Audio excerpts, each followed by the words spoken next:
Next is roll call. Everyone is present, wonderful. And changes to the agenda? None? All right, we'll move into topics for discussion. For policy recommendation, discussion and history of Marine Corps Air Ground Combat Center Joint Use Wastewater Facility. So I think everybody can hear me. I know the mic's not on, but I got a loud enough voice, I think, hopefully. So it was asked that I give the history of the joint use facility. So and I think it's a perfect context of where we're at today. So back in 2008, then Congressman Lewis commissioned got money for the city and the Marine base to commission a study. The consultant that was selected was Windsor Kelly. Windsor Kelly completed their report. I think it started actually in 2003. It took about 5 years. In 2008, it completed.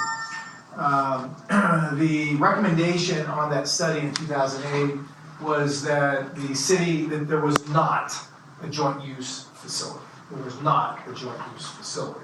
Some of the things in there, which, when I started in 2015 in reflection of that, there were some missing components to the Windsor Kelly study. One, they had costs associated with the base for rehabilitation, right?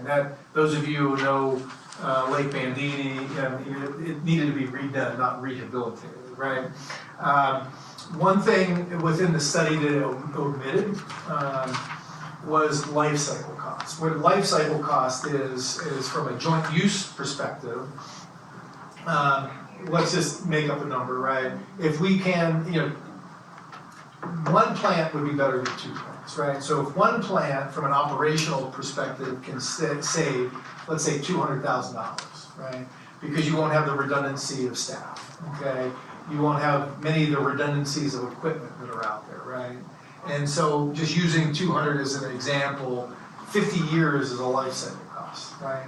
So that 200,000 over 50 years is a cost that they didn't take into account, right? From a comparison, if a joint use facility was better than an individual. Then finally, when I started in 2015, the escalation of costs just really wasn't factored into the analysis in the Windsor Kelly study. So when I began in 2015, our first strategic planning session, one of the top 10 items in the strategic plan was wastewater. So at that time, I went back to the well, because from the manager's belief is that joint use facility did make sense, right? And that's why I bring back that Windsor Kelly. We looked at it, we reviewed it, we had our engineers review it, and we thought there was some fatal flaws in there, as I mentioned before. Life cycle cost, the rehabilitation of Lake Bandini, and the escalation of construction costs. So we kept pushing at, from the base perspective, that joint use facility. That started in 2015. 2016, Congressman Cook came to the table and wrote a letter on the city's behalf to the Marine Corps asking for funding for a joint use facility. And it took several years, but ultimately he got awarded that through the National Defense Authorization Act, $70 million. And in 2020, right in the midst of COVID, the base went out for bid. The base went out for bid. The bid came in, and let me actually go back, because I skipped some steps here, right? So prior to this, in 2020, again, council's one of the priorities was wastewater, and we re-engaged with the base. We started to study the joint use facility, right? And, so we started this process looking at the base one plant. We had many engagements with Jim Ricker at the time, and the leadership at the base. And the problem with the joint use facility from a base leadership perspective, they change every 2 years. So we went through 2 iterations of personnel. The colonel, one of the colonels on the base is in charge of operation. And so once he left and the new colonel came in, almost we had to start all over again. So NV5 started this analysis to look at that feasibility. And we got funding from the state, feasibility of that joint use. So we started on the process, we were going down the path. In 2020, the base bid out, they had that $70 million from Congressman Cook. They bid it out, and when the bids came back in, it came in at, $120 million, something like that, right? And so they rejected all the bids, right? We still were looking at that joint use facility, so we were studying it, continuing to study it. Then Congressman Cook retired. Congressman Overnolte came in and carried that same torch. You know, that they were short $45 million approximately. And so Congressman Overnolte got it through an earmark in the NDA, National Defense Authorization Act, is another $45 million. So base now got the $70 million, got the $45 million, went out to bid again in 2021, 1 year later, and it went higher, you know, so the cost came in higher than the both of those earmarks. So the base at that time, this is 2021, they weren't sure where they were going to go, right? They, you know, you have egg on your face, right? You know, 2 times going through congressman asking for these earmarks. Do you go back to the well a 3rd time? You know, so there was a lot of, I think, internal, I know, probably conversations, what to do, changing the scope, how to move forward. And there was nothing during a good year. You know, so again, this was 2021, nothing for a good year. 2022 is when the state money came out, you know, that we're applying for today. One of the conversations that we had with the state is, can we proceed with that? And the answer was, you can't have a bridge to nowhere, right? You can't build a collection system. You have to have a place to treat, you know, the effluent, right? And without knowing what the base was doing, we had a decision point at that time. Do we abandon? And we didn't have the analysis done yet with NV5 as it relates to, does it make sense to have a joint use facility versus a single facility? But we had to abandon that joint use facility because that money is here and now. Then fast forward, we're moving forward. The base now, where we at 2023, earlier this year, they finally went out to bid and they awarded a contract. 150 million. Was it 150? So they actually got more money. And the interesting thing about that 150 million, it's a 1 MGD plant. And it just shows you the magnitude of waste in the federal government. But with, you know, no reason, there's no blame to the personnel on base. It's just federal procurement. It's a 1 MGD plant, $150 million. You know, a 1 MGD plant in the city, non-federal procurement, it's about $40 million. But Just their shows biggest you thing the is magnitude. they got where they're moving it to is in the back, so they got a lot of dirt they got to haul in and everything else, and they're switching to a different system, so it's going to be an activated sludge more than likely. So Where they're moving it to? back behind in the wetlands. Oh, really? Yeah. So that was the original plan when I was there when I left, and when I was a CPO there, that it was we're moving it back, and they got to remove or they got to alternate and everything and get everything to where the new plant's going, and so. Sure, just one last thing, and if I may, just to show you one of the challenges through NV5 working through this process, and I'll, you know, if you know, most of our connections kind of end here on Amboy, right? And so the challenge here was taking a pipeline, if you could see here, and I want to say it's like 4 miles. No, it's not 4 miles. I think it's 2 miles from this point from Amboy to the location, again, wherever the location ultimately is. This was uphill. And, you know, there was 2 things that we would have to overcome in this. One, from the water district's perspective, this is a complete separate aquifer for us. So sending all the effluent here or anywhere in this location, the water district required, and rightfully so, is the effluent to come back to the city. So not only would we have to build a collection pipe, to the treatment, we'd also have to bring a distribution pipe back to the city to replenish our aquifer. So that was the challenge, and again, there were some lift stations there because it's not perfectly downhill, you'd have to go uphill. So that was the challenge in analysis, and what you had to compare that to, and I'll just make this up, if those pipelines were, $12 million, right? Going back to the life cycle costs, right? So that joint use facility would save $200,000 a year, and this is just an example, $200,000 a year for a 50-year life cycle, well, that's $10 million. So that would be the analysis. Did the capital cost more than the life cycle cost? And if so, then it wasn't going to be a good idea. But if the life cycle costs were going to be more than the capital costs, then it's a good idea. So we couldn't finish that analysis, but that's what the challenge. And the third challenge here, and we copied what China Lake did. China Lake and City of Ridgecrest have a joint use facility at China Lake. The city operates it, and one of the things that they had to do, because they had to borrow money to build it, right? And just like your house, to borrow money for your house, you have to own your house, right? And so the city of Ridgecrest and China Lake, their House representative is now Speaker Kevin McCarthy, right? So a lot of juice in Congress. It took him 3 years through the bureaucratic hoops to get that easement so they could borrow money to build that on China Lake. So it was a lengthy process, but they laid out that blueprint, if you will, of how to kind of get that. Because that money, and let me go back to that money to build that joint use facility, we would still have to add capacity.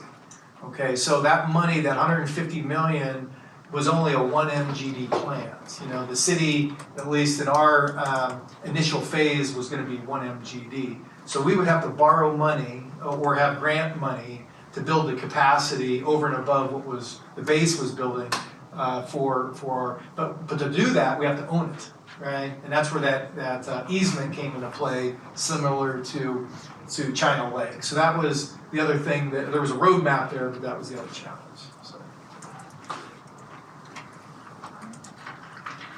So with all due respect to the Agon phase, what's the chances of going back to the base and? Well, it wasn't egg on our phase, it was egg on the base's phase. Because when they asked for those two earmarks, the cost came over. So it wasn't our egg, it was their egg. And if we happen to increase the capacity, what's the cost of it looking at? Well, a 1 MGD plant in the city is about $40 million. So, and that's starting from raw land, right? So, we'd have to get the estimate, but it would be less than the $40 million. Maybe $30 million to build that capacity. I think it'd be, because you do it on the base, it has to be prevailing wage. Yeah. And it's gonna cost So we don't have to raise way any more, prevailing wage in the city? Well, it's different procurement, and it's different procurement. Yeah. So the city, we have to use prevailing wage, but it's just federal procurement is different. Yeah. I guess what my concern is that the plant that we're going to build is only for the first phase, right? It won't cover the whole city. Correct. So if we increase the capacity at the base, will it cover the whole city? Well, no. So what the technology that we were going through or going after is membrane technology, which is very modular. So the base and even our initial phase, it's easy to expand. Membrane technology, and probably Nate can answer this better than I can. It's just adding these. You got to have your basic infrastructure, right? You got to have all your headworks in place to take in maybe, in our case, 4 MGD, right? But the treatment on the back end of it is just all membranes that you add to treat, It's just right? adding more treatment. Yeah, which is very modular. So it's not fixed. Madam Chair, what's my thought process is, when I look at the federal government, I look at the federal government as a grandfather. When I look at the city, I look at the parents. Sometimes your parents will kick you out, but your grandparents won't kick you out, that's what you behave. And if the plant is on the other side, if something goes wrong, they'll take care of it, and then we've got these 5 districts to keep everybody happy in our town. So even though we might have a huge upfront cost, we will keep a happy medium and everybody will be happy in the city. And let the federal government deal with the operations. Because I think when we went to Yucca Valley, they said that it costs about over $900,000 a year in operational costs. And it, for the huge amount of money that we're doing and the unhappiness within the community, it only creates about 5 jobs. So that's the other concern I have.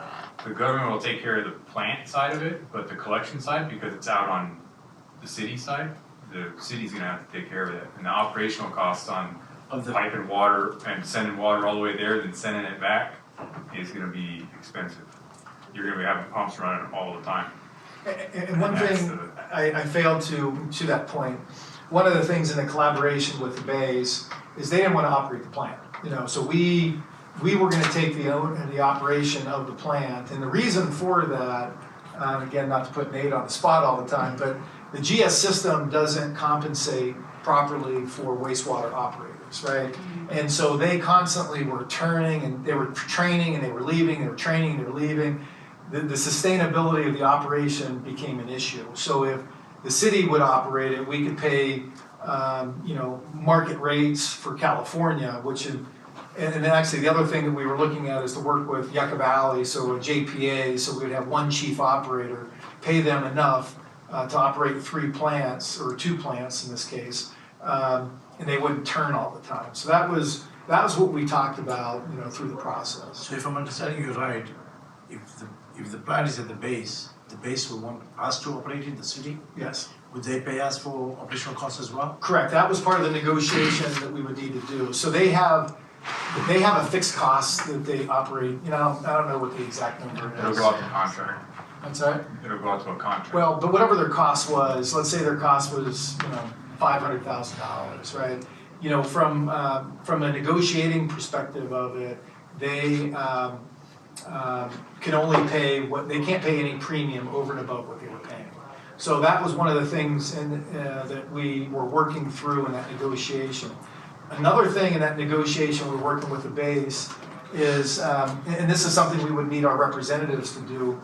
So the base, so back to it again, if it's a 1 MGD plant on the base and the city needs another MGD, so there's 2 MGDs there, we would have to borrow money to be able to build a facility. Part of our customer base, if we would operate it, would be the base. The base can only enter into a contract for 5 years. And so if we would have to go out for lending to build it, that was an underwriting issue because your largest customer would only have a contract for 5 years. Now, through the discussion, we thought we could extend it maybe 10 years, and that maybe have been another underwriting related issue, but that's what their basic rules are, 5 years for a contract. So this in Ridgecrest and City of Ridgecrest and China Lake. have a 5-year contract on it? So they got a longer, I want to say they got a 10-year. They got the extension, they got the 10-year, but the 5-year is the standard. It's gonna come down to how the contract's written. Now, different from China Lake to the city, because it's a smaller base. So the city had the majority of the connections, the base had, not that much. So I don't know what their exact numbers were, but just by perspective anyway, the base may have been like a 1/4 MG and the city was like 3 MGD. So from an underwriting perspective, the base was a smaller customer than the overall. Ours, it was about equal.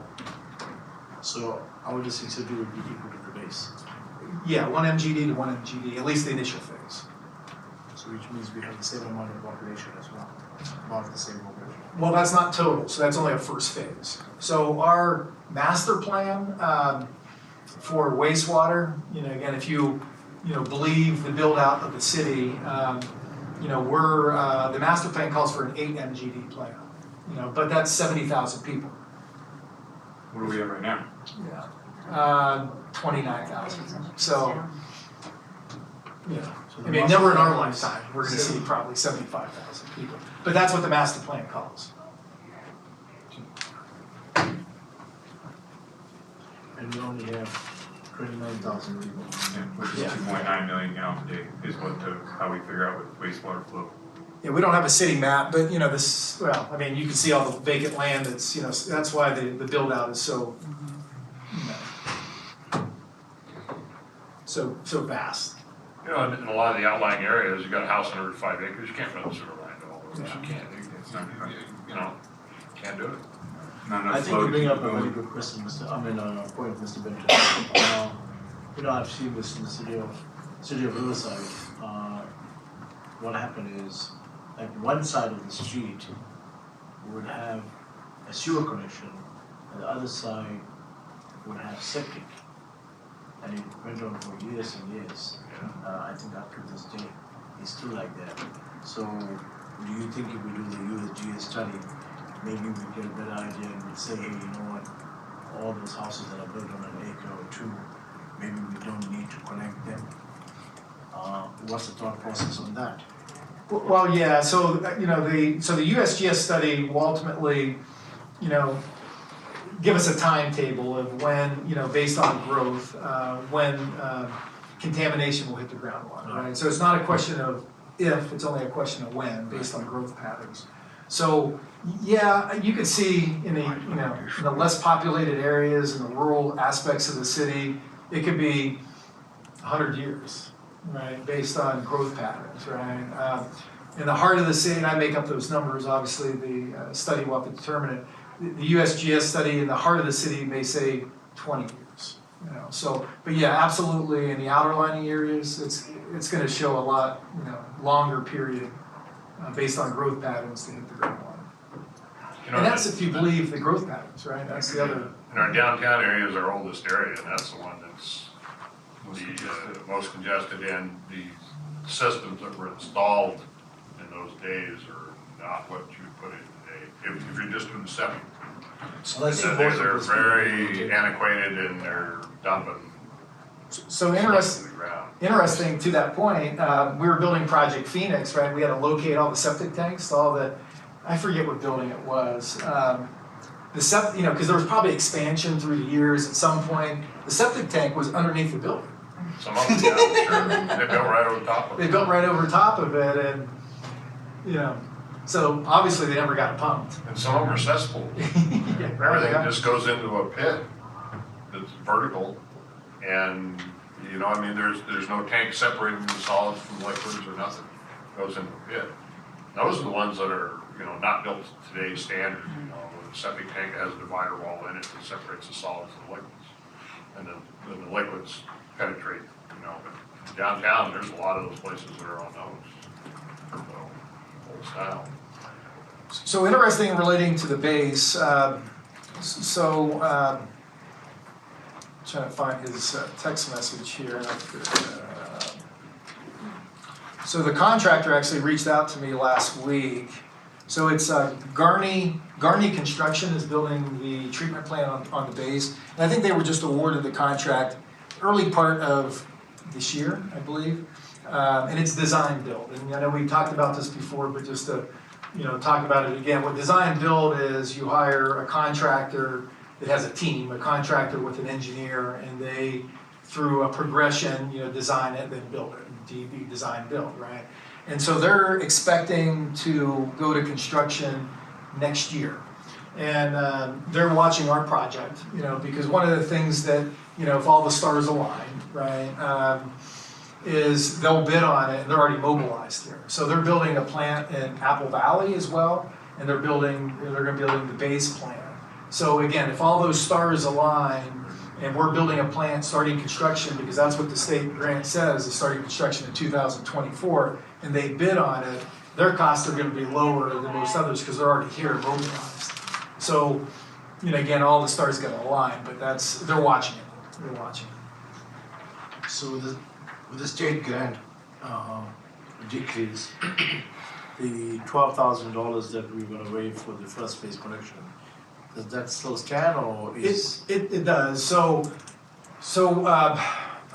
So the initial phase in its entirety, if you recall that map, and I can pull it up if you want, those different phases, A through E, I think we had, phase one, that cost 158 million. And why we did alphanumeric was we knew we were gonna ask for 158, but there was only 350 in the pot. So we knew we'd have to reduce the scope, right?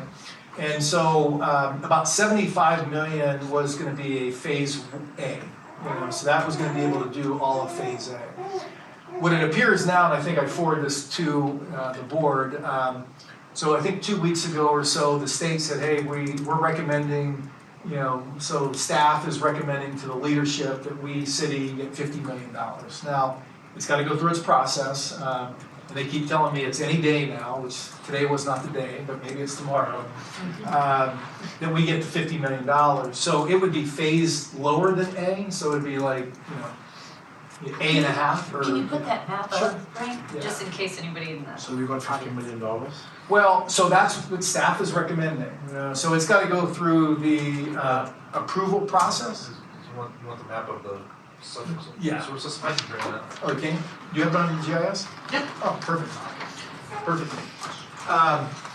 So what we would do is take, and then once we get that map up, that phase A, which is the downtown area, so that's the most, that's the oldest part of the city, so we wanna be able to address those septic tanks, so we'll connect as many as we can within that A. So it would be a partial, it wouldn't be completely A. Got it? Yeah. Oh, perfect. So, so if you look at this A here, it's phase 1A, this purple. This was approximately, again, with the plant, about 75 million. So we would have to scale this down. So through value engineering, we'd have to scale it down, so we'd have to lop off some areas. So it would still cover the $50 million full connection, but it would be less connections, right? Now the challenging thing will be, and I'll just make this up, right? And this is gonna be a reality of it. Let's say, let's say we lop off this area here, just by way of example, right?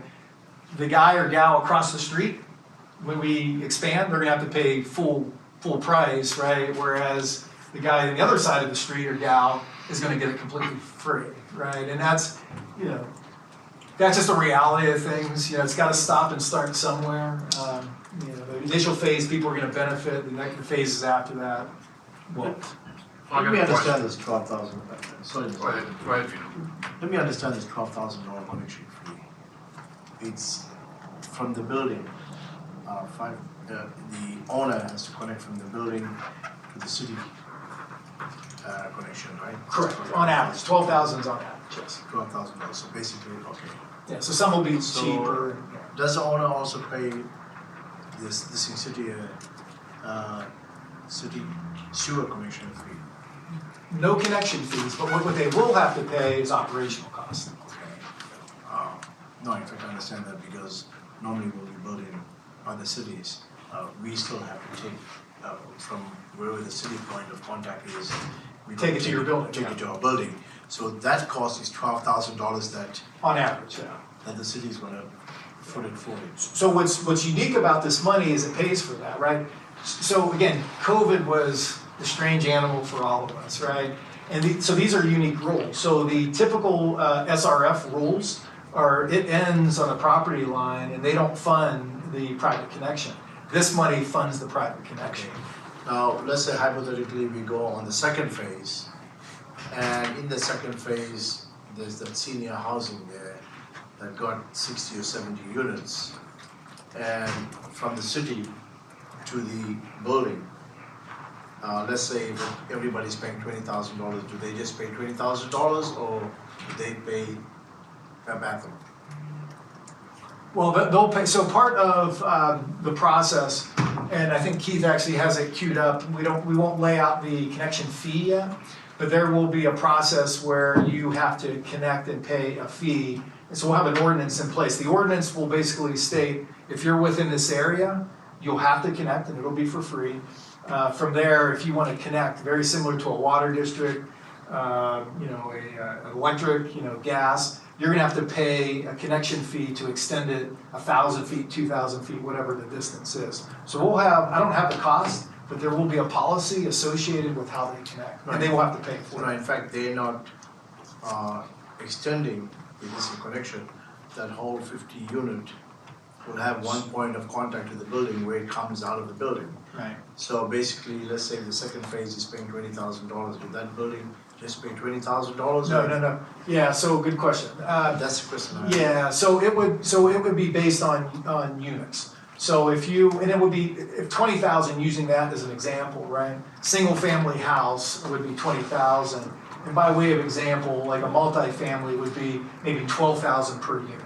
So, and I just, pretty steep. and I just make up that number, right? So we gotta do through the analysis, but there's a multiple there based on units. So if the number to connect is 20,000, there would be a fraction of that per unit.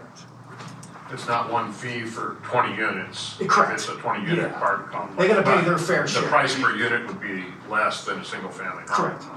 Yeah. And by way of example, actually, next meeting, and it's gonna be very similar to that, next meeting, I think it's next meeting, we're looking at, completely not wastewater related, but impact fees. We're gonna be bringing impact fees forward.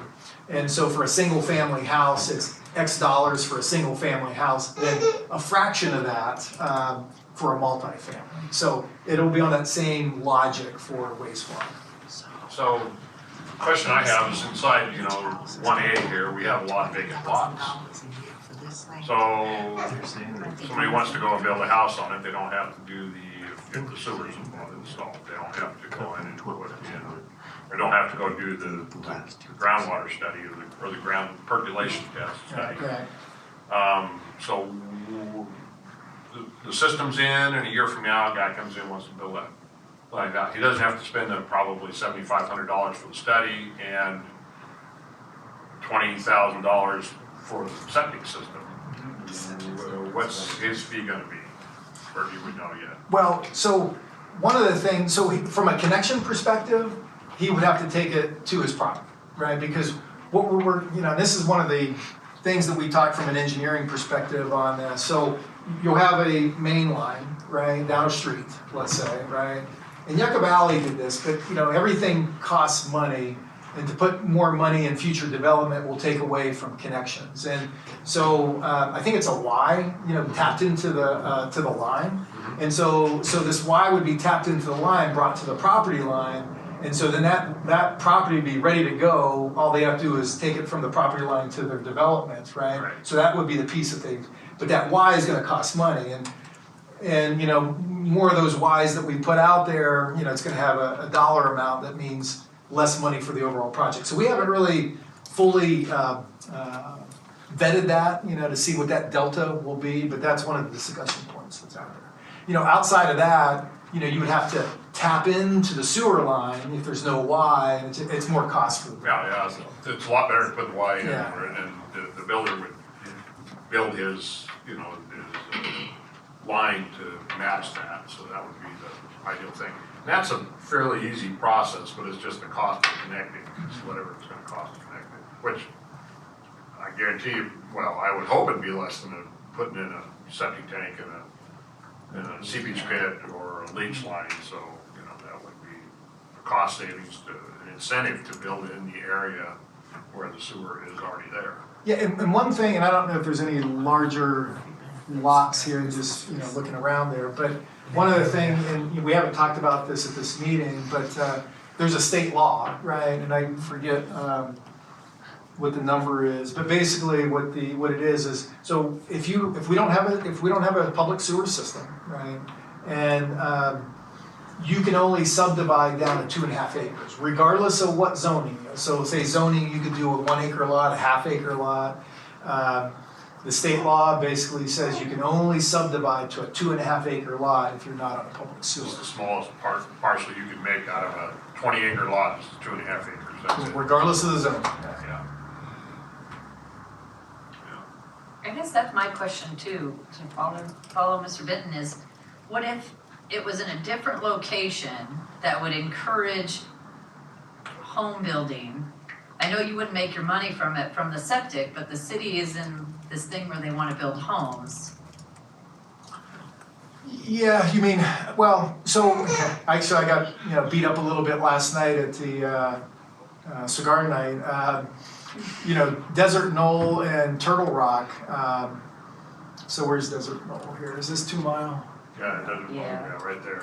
So- Yeah. Then So- to the top of the screens where their treatment plant is. Yeah, so it's right there, Yeah. right? So this, and it's right on the, so obviously this is what, D, I think, whatever number that is. And they're right on the edge of this, but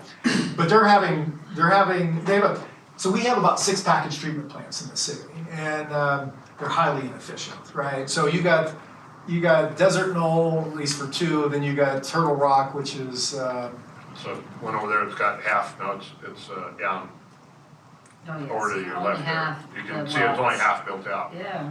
yeah, so there's, both of their package treatment plants are failing, and the state, is, what they told me last night is finding them $70,000 to get it up to, Ouch. yeah, so they're like, hey, we want to connect to the system. Package treatment plants, you just, Vino, I know he has one at, one of his former hotels, and then the city has one in our we're gonna be building one in our downtown.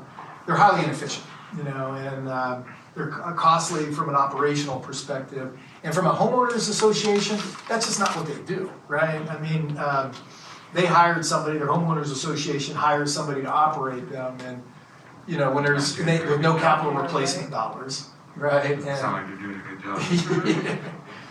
Yeah.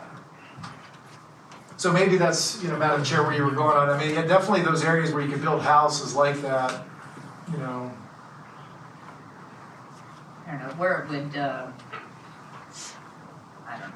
I would want more bang for my buck at this point if you can only do such a small section on, I mean, we hear people all the time, do Trader Joe's, do Yeah. Vaughn's or whatever, I don't know if that would help commercial development, but then, a lot of people don't want commercial development, so. So from a water quality perspective, this is, bless you, this is the older, homes. That's where it that are needs out it there, the most. from a water quality perspective. Yeah, if you don't put a sewer on those buildings you're talking about, can they just crash and cave in? What's the Will old that one hole that's get steel? so big that they'll just, Well, the crumble? oldest ones are all concrete, brick. Some of the cesspools are made out of brick, stacked brick, and they have this machine where they stack it up and they lower it down and suck the bottom in, and the walls are brick. Some of them are concrete rings. In the late 60s and 70s, they had steel septic tanks. Well, those are all rotten. Those are, yeah. Those are the worst. Those are And horrible. they're leaking the bad side into the ground, but I think most of the downtown stuff is old enough where it's concrete and stuff, so, but it's,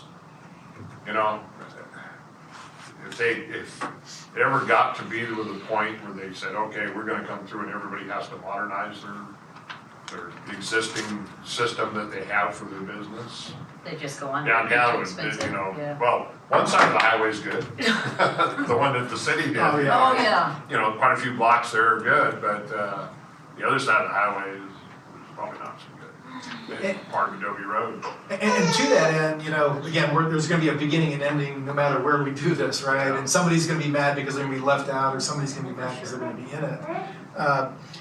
Where Ground Squirrel is at, right? They approached me, about trying to connect to our downtown system, right? Because they're having issues as related to their septic tank, and we don't have the capacity to extend that far at this point, so. Yeah, you guys should have went one more block. Yeah. It would have been really, that whole block of business is usable. And then, so to that point, no matter where we stop and end, we should have went one block further, we should, it's, Yeah, it's or one block less. Yeah, one block less. Should have went the other side of the highway. But it is what it is. Any more questions on that one? No, I don't have any questions on that. Good. Madam Chair, I think there's, public. I'm going to blow everybody's heads. I agree with you completely. The part over there with Desert Knoll and Turtle Rock, obviously they want a sewer system. It looks like it would be closer to base, and if you're going to do a joint system up there. Our neighborhood, we're consistently,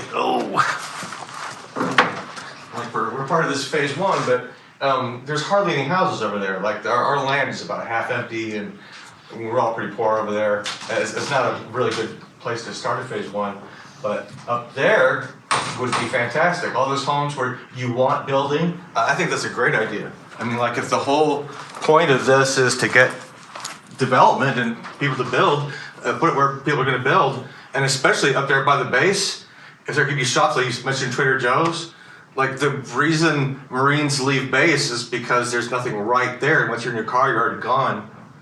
Like if we could develop that area around base, that would be fantastic.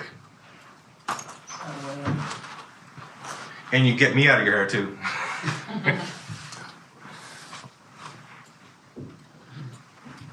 Any other questions from the board on that topic, the base?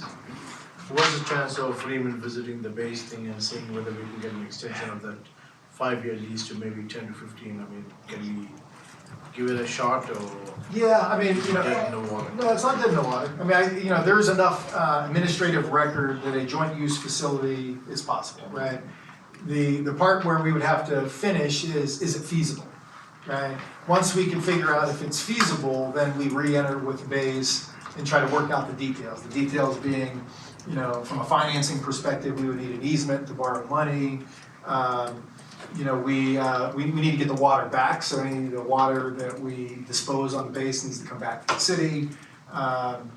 Then, from an operational perspective, so there's all those details. So, but first is, from the city, we gotta do the feasibility to see if it makes sense. I would rather do the proper planning and, get the USGS study, and that's what I'd like to see first. That would be able to tell us that this area has 20 years, the other area has 50 years, things like that. So we know where to concentrate as well. And, like somebody said in the audience, we don't want to put this plant somewhere and then find out this is not where the contamination really is. It's more on the west side near in Syria. As much as we think the downtown might have it, it might not have it. Maybe the downtown owners were much more responsible that there wasn't too much of development done in those days. Families had businesses in the downtown area since 1959. We've seen a lot. It's not that we go stupid and everybody's business down there, but things happen over time. And, your friends, all the merchants downtown were a close-knit group for a lot of years. And so you find out what happens in people's businesses and what problems they have. And to that end is, so the city bought the old gas station. So part of Project Phoenix, we had to buy that. If you remember, I don't even remember what that gas station was called, but it was Smog Dogs, the most recent. If you remember Smog Dogs. It was High Desert Tire and Smart Dogs, I think. So when we bought it, we had to do a phase 1 and a phase 2 because there was rumors, from a historical perspective, the owners used to pour oil, basically in the back and just kind of, So we had to do a phase 1 and phase 2 things in the past were just done a lot different than they are today. I'd be scared to touch gas stations. We had to do a phase 2 on it. Yeah. Councilman Danny Mills, Bishop. My biggest concern is having adequate flow to support the plant with that getting congested down and everything, because if you don't got the flow to come in, you don't got the BOD coming in, the bugs are not gonna be supported, and it's just gonna be a big expensive septic tank. So. And great point, again, as once and if we get policy direction, once and if we get the funding, those are the analysis we're gonna have to go is how small of a plant, initially we were talking quarter MGD, right? So maybe this is, I don't know, a fifth of an MGD or lower than that, right? And, to that point, the lower the flow, depending on what the effluent is coming in, how healthy is the plant gonna be from an operational perspective. So, that analysis still needs to happen depending on, how much we get. I mean, we get 50, and so that's why we don't wanna start it quite yet, because it could be, we could get $40 million, you know, the staff is recommending 50, but management may cut it to 40, right? So we're kind of sitting on our hands right now, waiting for that final, you know, plug, then we've got to look at that. What happens if we don't get enough money? We just cut the face down, or I mean the size down, or what? Yeah, there's a point where it's just too small, you can't operate. Then why don't we just look at Highway 62, just like what Yaka did? You know, you look at all the missing commercial sections, and maybe we phase it out where we can piggyback out to. So I asked the consultants that question, you know, I just concentrate on commercial, and you need residential to have a healthy system, right? So from a commercial perspective, there's certain, you know, discharge that comes from a commercial. From a household, in many households, there's more normal discharge, and that keeps the system healthy. So you need a proper mixture of both commercial and residential to have a healthy system. Commercial is probably more liquid than solids. Probably, you know, so, yeah. And again, I'm not, you know, I'm a dumb accountant, right? So we asked those professionals those questions, and that was the response back. So that's why they want to put it in. There's nowhere else we could do phase 1A. I know you guys put so much time into this, and I'm not putting anyone down that, I mean, I know your staff's worked incredibly hard, Frank. Well, these But are I mean, consultants. if it's so small, hypothetically, it's so small, I get the downtown, I get it. I just worry, like Nate said, if it's already so small, is there a more congested area? But where, listen, personally, you can put it across the street from my house. As long as you allow me to paint a mural on it or put some plants on it, I don't care. I am this person that when I'm driving, I'm not like, wow, look at that ugly sewer thing. To me, it would just be a building. I mean, I'm focused. So is there, I don't know, you want to put it there. Well, You can put it in my backyard, is what I'm saying. Well, can I would be more segue than that? willing to do it. But where would be a better area, Frank, that we could start? Because I would not want you to go through all this work and not get the money, No, is absolutely. what I mean. So to segue that, you know, part of what I wanted to bring up today, and again, we've heard, you know, obviously from Joe and others, you know, the concern of the location of the plant. And the question from a staff perspective, how far is enough, right? So I kind of looked at some parcels here, and there's two 30-acre parcels here and here, right? And what we wanted to try to stay away from is the flood, you know, because it's a cost-related issue when you go into where flooding is at, right? And so if we moved it from this location, we would have to still acquire this 30-acre parcel. It's about, you know, and we figure like midpoint here, that's like 1,800 feet from property line to location versus 700 feet here. Is that far enough away? And the only reason I bring that up is. See, yeah, like this box is where, this is the, I Right. wish it was a touchscreen. Yeah. This is the, Yeah, that's where the plant is. correct. Right? And so you were thinking about moving it, Right, but you right. can see where the water is really coming down through Yeah, there, you gotta stay right? away from that, right? So I'm sort of saying like right here. Yeah. And so And from, then where would that connect to? well, to the, that's Same Just to the same thing. place, Yeah. but just with more Just run pipe? an easement. Run along the road. Yeah. And it's downhill from, It still staying is. downhill, so you have the least amount So of if you can lift look at there, stations. would you be able to shift some of phase A? You're gonna have an extended cost to run that extra line down to the new location. Yeah, so what we, and, you know, into the chairwoman's comment, you know, we hire consultants, right? And they, one of the things that they wanted to try to do is make it as efficient as possible. And you can see the delineation here from this area is the flood channel, right? So from a cost perspective, they wanted to stay away from crossing the flood channel. Right? Eventually, you're gonna have to, but at least initially to have as much bang for your buck, you stay away from the flood channel. Madam Chair.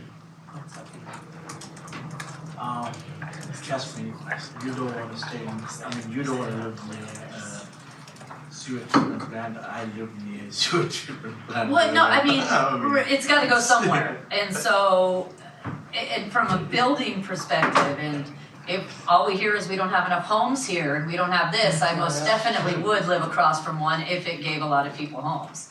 And I would for sure enjoy the benefit of being able to sell my house for a much higher price with it being on a sewer system for the city slickers if I were to move out.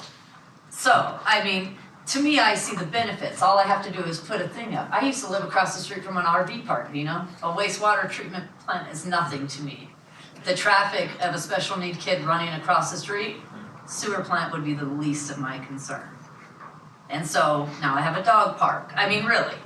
So, and gin blossoms and dogs in the front seat while people are in the back, it gets weird. So what's a sewer plant over to me? But I mean, I'm trying to find the happy medium here as a committee, and I'm looking at it from a business standpoint. All we hear is we need homes, homes, homes, but nobody wants to do anything to get the homes, homes, homes.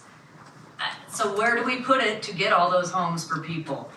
Or where do we put it where, you know, it's not in this backyard, but if you put it over here, they'll come. Nobody's gonna be happy, you know. So I mean, I get moving it back. You could get that part to me.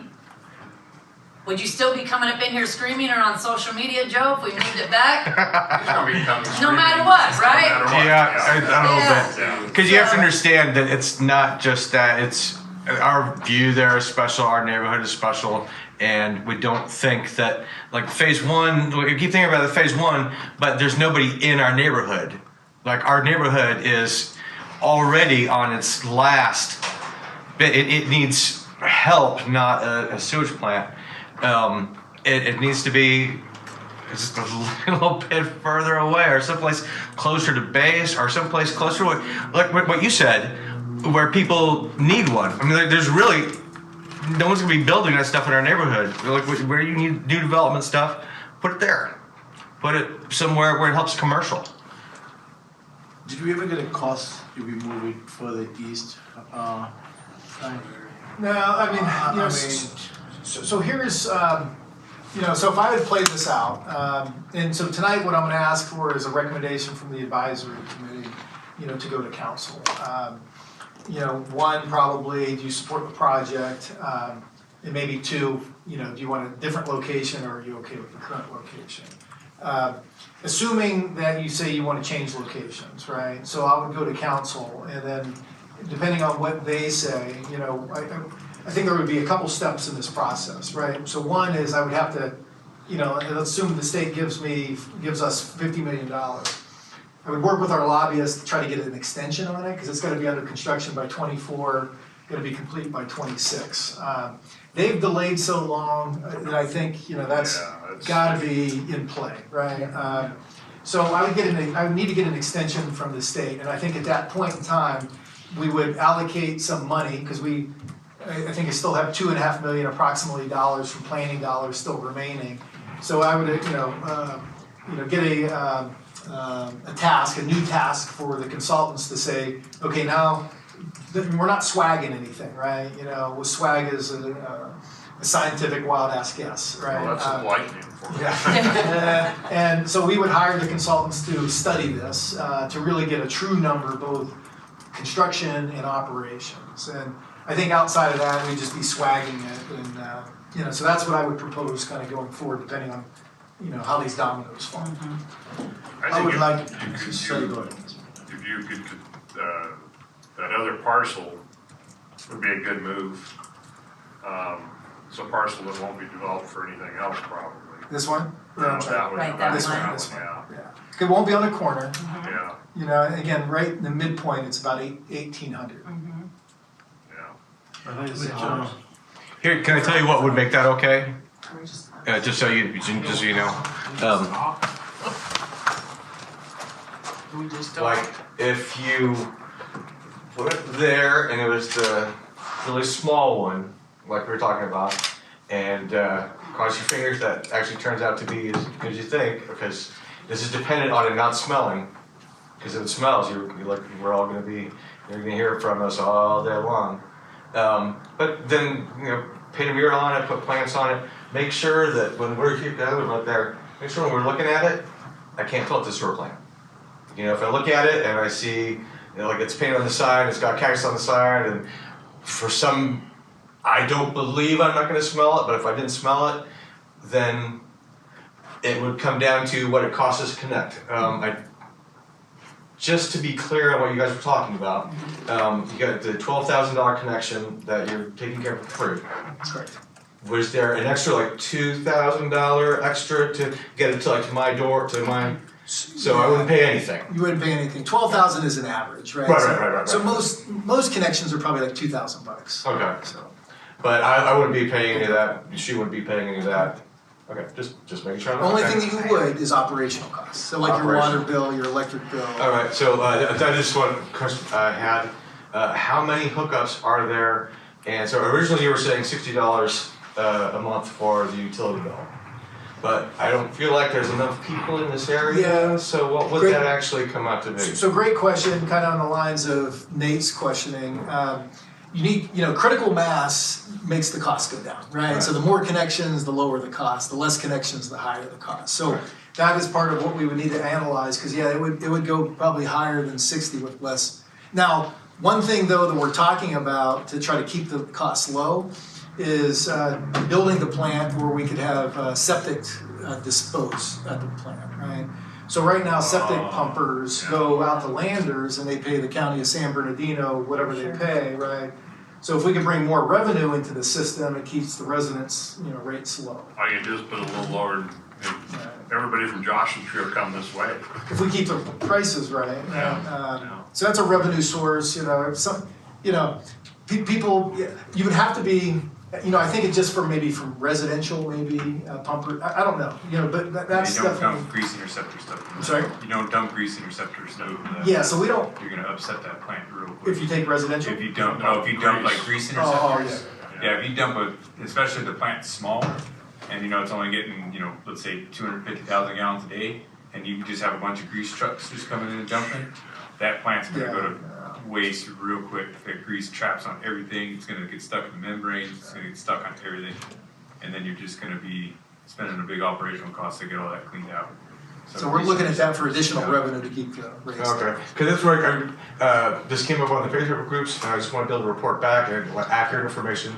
How many hookups and what is their guesstimate on the operational costs? I wouldn't give you that number, because you're gonna Yeah. hold somebody's face, well, no, in reality it's this, but I wouldn't give you that number. Because one, it's a swag. You won't know. Yeah. You You don't won't know know this yet, time. Is You you don't know hold how your feet many? to the fire and say it's that number. Once we get the dollars, then we'll start shrinking. So say we get 50, but maybe we get 40, right? Right. And so then that will turn it loose to the engineers, and they'll do some value engineering here, and assuming it's purple, right? And cut off this, cut off that, cut off this, to get to that number. Then we'll recalculate the operational cost. So our worry is that there's too few, like, say the operational cost was $1 million a year. I don't even know what would reasonable for operation. Just go with that number for now. Right. Divided by however many people in the area, that's a lot more than $60 a month. So That's about $100. $100 a month. I don't do math very well in my head, but that's still more than like any of us want to pay for septic. So And that's where that septic pumper's All right. additional revenue. Okay. There we go. We had our tank pump thing, I dug it up, and it was $475. Is that It the only land? comes in 30 minutes. Yeah. 30 minutes, $475. Let me ask you this. You should just talk, Nate. Can you guys, remember first time I talked and I said that if we move the plant east, we might be able to get the Hanson track hooked onto it. And when you talk about critical mass, do you think we can get our critical mass from there and basically, probably recommend to staff, why don't we get the lobbyists to get an extension and see whether we can move the plant, if we move the plant east, find out what the cost is from NV5 for the extra piping, now you've got 1,800 feet compared to the 700 feet. Yeah. You've got about 1,100 linear feet of piping. So let me tell you a little problem with the Hanson track. It's in a flood zone. All them empty lots cost a lot more to develop those because you have to do flood elevation certificates and bring That's the what base floor up. So the odds of developing that or slip. How's it in a flood zone? I don't disbelieve you. I don't know but- what's the feel about it, it's on the web, It I is, mean. yeah, and it's more expensive to Stores insure, on so. The only reason why I know, I built houses up there. I believe you. I didn't say I didn't believe you. I'm just shocked because it's up on a hill. I mean, that's. Yeah, well, It's an alluvial fan. See that Oh, okay. triple line? gravity wise, it's gonna be perfect for running right down to the Yeah, so- pipe. Anybody that lives up there will tell you that they've had water go through their house because those houses weren't elevated, they were built a long time. By that So I check. just. Yeah, oh, 1 second, hold on 1 second, because I think Frank's Stop. pulling us up something Yeah, that the would flood, show the flood channel, zone yeah. But I, for us. not that as way we have proficient that. at it as Keith is, so. Obviously. He's like, hold on. Computer challenge. Yeah, stop. So this will show you where the flood channels, the flood zone is.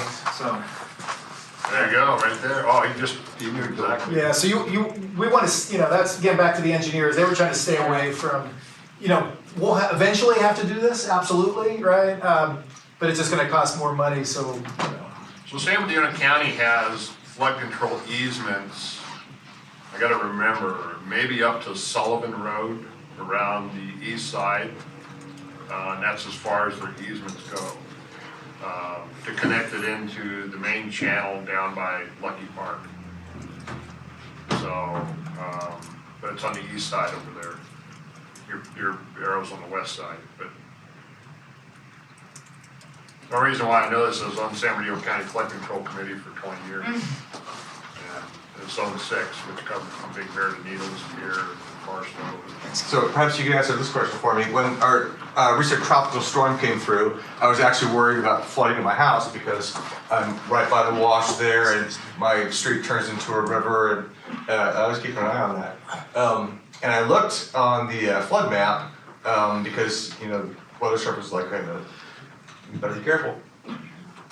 This is a levee and this whole area here is it's classified as it would be a flood zone, but it's protected by a levee. So, building the plant over here, and it's still a flood zone. Move it there, it's still a flood zone. If it's a levee, just build a levee around it. Or if it's a levee, I don't worry about a levee failing because I've seen levees fail. But if that's the case, even putting it where you want to put it, that levee could still fail because it's the reason it's the current location is not a flood zone is because there's a levee there. At least that's what I understand from the map. Well, anything can happen. Yeah. Now, Can I take us into public comment? Okay, yeah, Yeah, come on good. up. Sorry for the wait. all right, so I'm sorry, I am not savvy at this.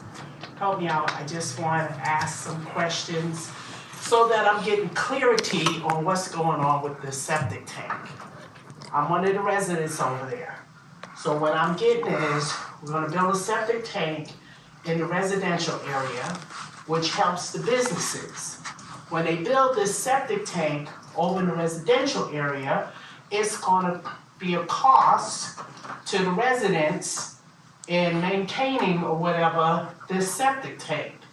Which sounds like, though we the residents stated our concern why we don't want it there, but it doesn't matter, we don't have a choice, they're gonna put it there. Did you get the funds to build this septic tank? Just so that we're getting clarity, because I'm getting too many different, and it's great that you would do this in your backyard and, get some of those teenagers that have nothing to do over the summer and paint it up, and no. plant some, Yeah, no, but I just need it's to because know. nobody really wants it, right? And We so, I need- mean, we we need could one. put it in wherever, and I'm sure we would have a different crew of people. So I know as a committee, we're just trying to make it to where everybody goes there. As far as the funding, we don't have the funding yet. We think we're getting 50 million. We don't have the funding totally secured yet. And so my next question would be, like you said about the connection, you would have to connect it, but Frank said that it would be covered because you're in that first section. So if we come through and we put it where you live, there will be no cost to you, is that correct, Frank? Except for the monthly Correct. $60 to have the sewer system. And that's Or an process. estimated. That's estimated. It could be more. It could be more. I think it Also, probably could be less based on the size of the plant, but who knows until we know if we have the funding and what size plant, and then, there's no way to really know. The only benefit is, even if we move it to try to appease everybody, the big benefit is that you guys would get, that you might not care about, you get it for free. When it comes to my house, I don't get to look at the beautiful thing, and I have to pay. So, there is, a back and forth. If we have to go through this process eventually, I'm just more happy we're looking at it. Even if we don't get the funding, we kind of have a game plan for the future, and then we can all be involved more together instead of, facts kind of getting misleaded out there. Exactly, and that's the thing, information getting out. Yeah. I get the town, the city of Yucca Valley, I get their information all the time. I don't get nothing for 29 Palms. But you said something earlier about your property value going up, and I heard the different, that our property value will go down if they put this. And see, this is what I'm saying, we're getting all this and that, because then we have to make a decision. Okay, my property value is going to go down. I'm going to get a bill that I didn't have before with my septic tank. Now I got a monthly bill, that now I got to create another budget for something that I don't want.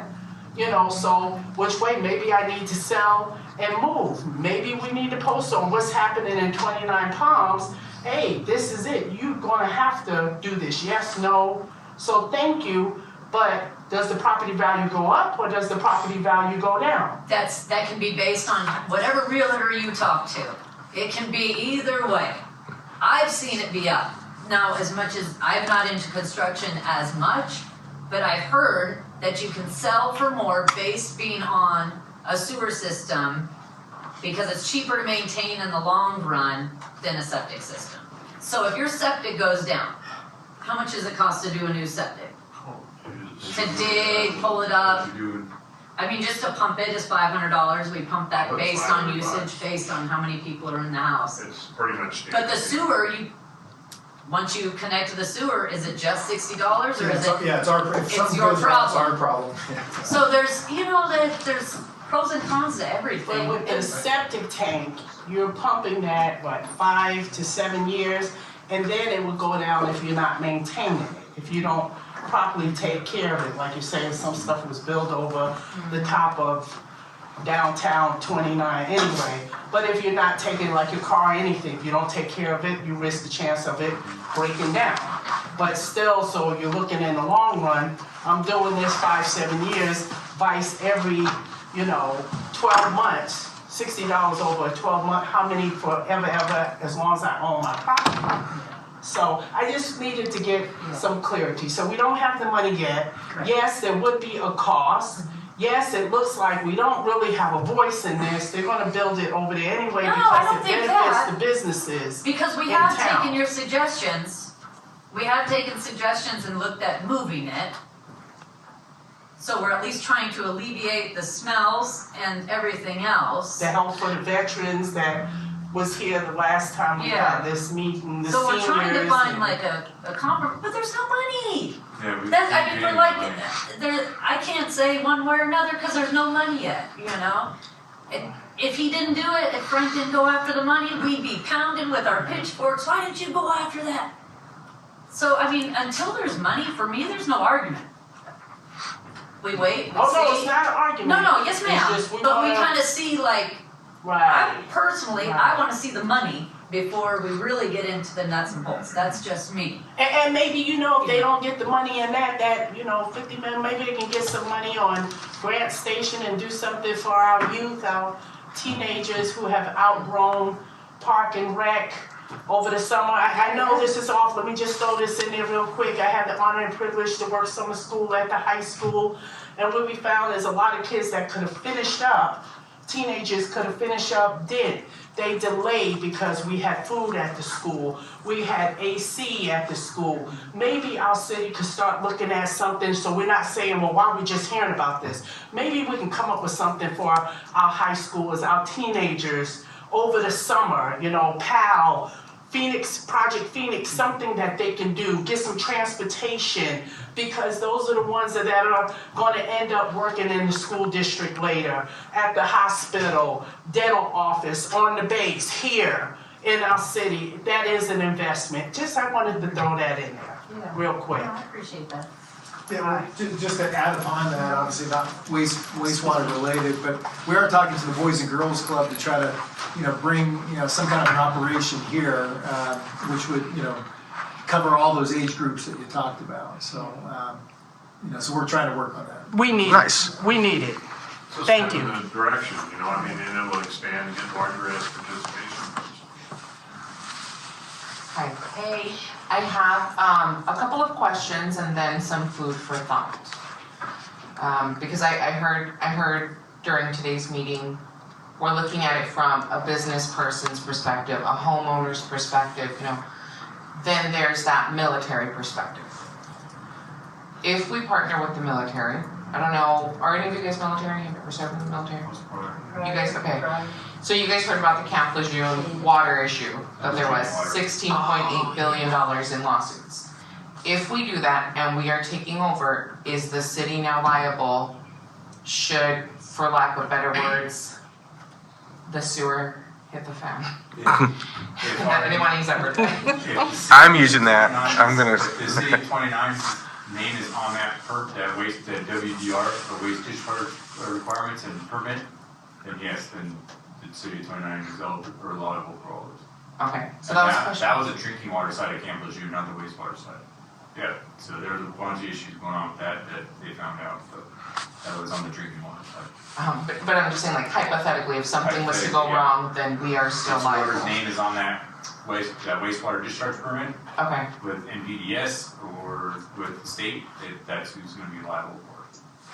so that's my first question. My second question is, if we do partner with the powers that be and the people on the base don't like it, or the families on the base are not on board with the construction and everything that's gonna happen, and they come together and do a congressional complaint, and we've already invested this money, what happens? Because once the congressman gets, a congressional complaint, if their service members on a base that this isn't their home, and they put in this congressional complaint, then the congressman will come down, fix the issue in 30 days, and that's it.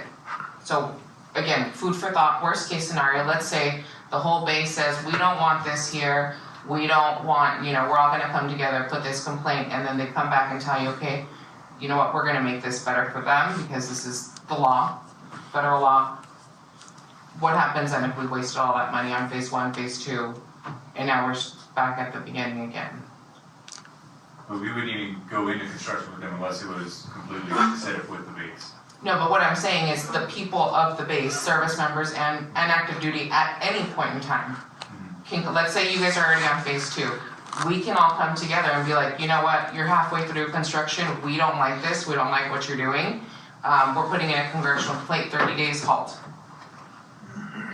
I worked in the base for 7, 8 years, and I've never even heard of anybody even doing that. Usually, especially It just happened at MCRD San Diego, that's why I'm asking, because I recently saw it happen. And that's they look at that as more of a historical area, but I'm not sure, was it the neighboring community, or was it on the base? It was the family and the service members. Oh, yeah, I'm not sure on that.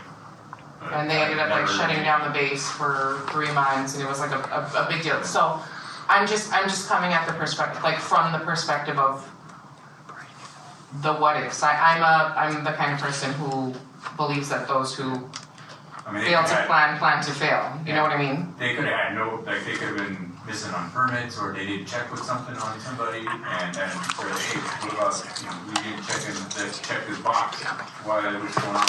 Or it could have went into their area, who knows what that situation was. I can look into it, read it, and It had nothing to do with water. What I'm just saying in general.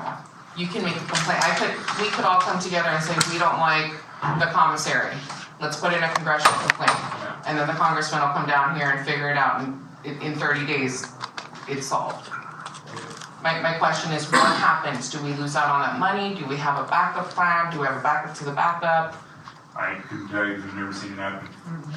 So couldn't tell you. That's it. Thank you. All right, thank you. Madam Chair, I need some direction from the staff and this board. The last time I served on a board like this was probably 30 years ago in City of Riverside. And My education at that time was that I must see what in front of me, hear what the public has to say, and make a decision. And even if I come with a premeditated decision based on what public is saying and evaluate things. I'm an independent thinker.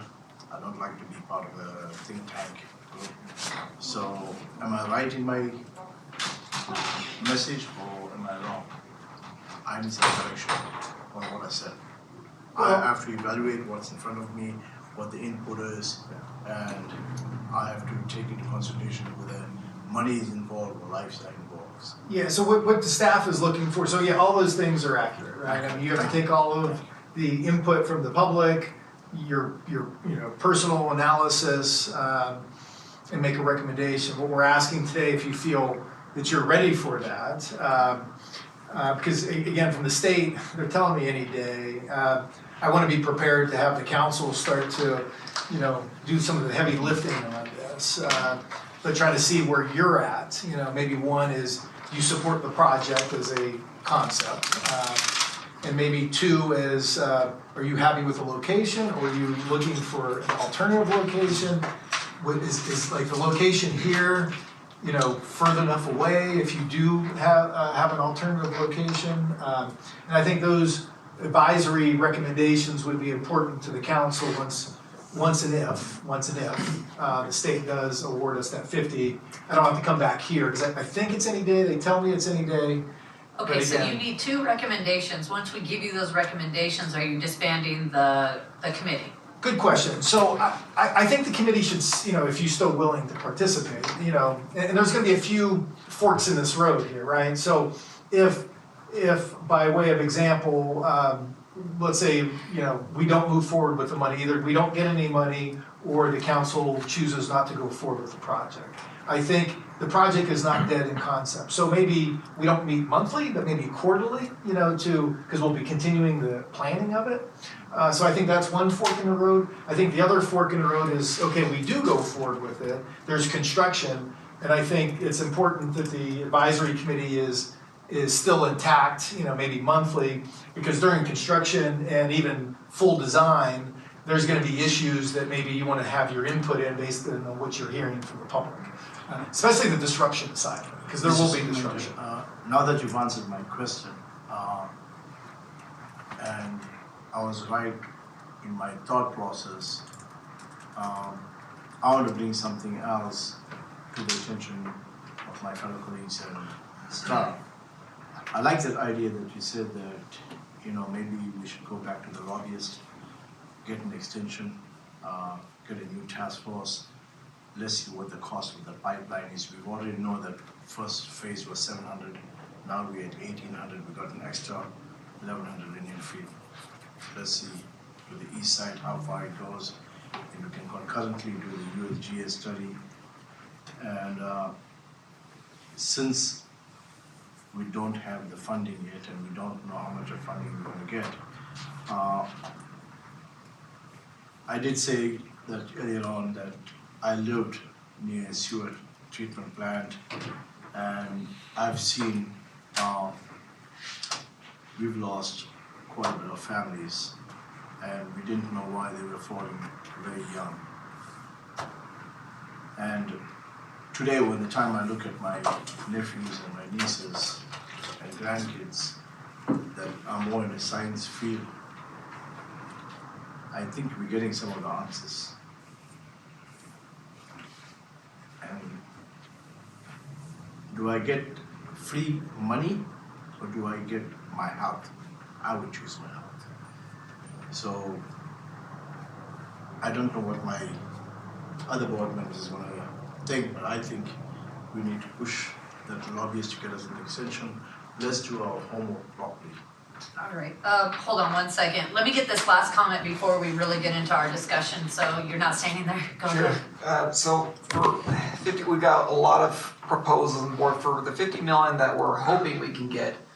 have we talked at all about like what the minimum impact we're hoping to have is? Because I'm asking because it seems like, you know, it could get easy to get wrapped up in the excitement of getting $50 million, but then having just enough money and excitement to make a crappy plan about, you know, what kind of juice we're actually getting for Pun this. intended, crappy. Yeah, there you go. When I say minimum impact, like, you know, we're talking about, you know, people that are directly next to the plant will get a reduced cost, $720 annually is what it sounded like? For the $60 60? a month? Roughly, yeah. Well, so that part would be the only part that they approximately would have to pay monthly. Yes. Right, but that's just the people that are living next to the in close proximity? No, so that would be the entire, you know, initial phase. So we would have, whatever the phase is, we would have to have enough revenue coming into the system to be able to maintain it. So once we can figure out how much it is to construct, then what the operation costs is to construct, then we would look at the connections and, you know, so these services, all you have to do is break even, right? So we're not in it for profit, just break even. Mm-hmm. So that's would be the analysis. So regardless is if you're 10 feet or 1,000 feet, you know, you would pay the same. The only difference would be is if it's commercial versus residential. Those would be different. Okay. Commercial restaurant would be more because they're gonna produce a lot more ppms than, Sure. you know. I heard somebody at some point say 12,000. What was that number? Yeah, so a typical municipal system ends on the property line. Then the property owner is required to bring it from the property line to your plant, right? The average cost on that is $12,000. Now, Per house. some are less, $12,000 Per house. Per house. Some are less, some are more. 12,000 is the average. So most of them are probably going to be about $2,000, quite frankly. You know, if you have just desert landscaping, no concrete, very little restoration, it's, you know, probably $2,000. Now this money comes from COVID, right? And there's all different rules in this COVID money, and part of it is they're paying for that private connection.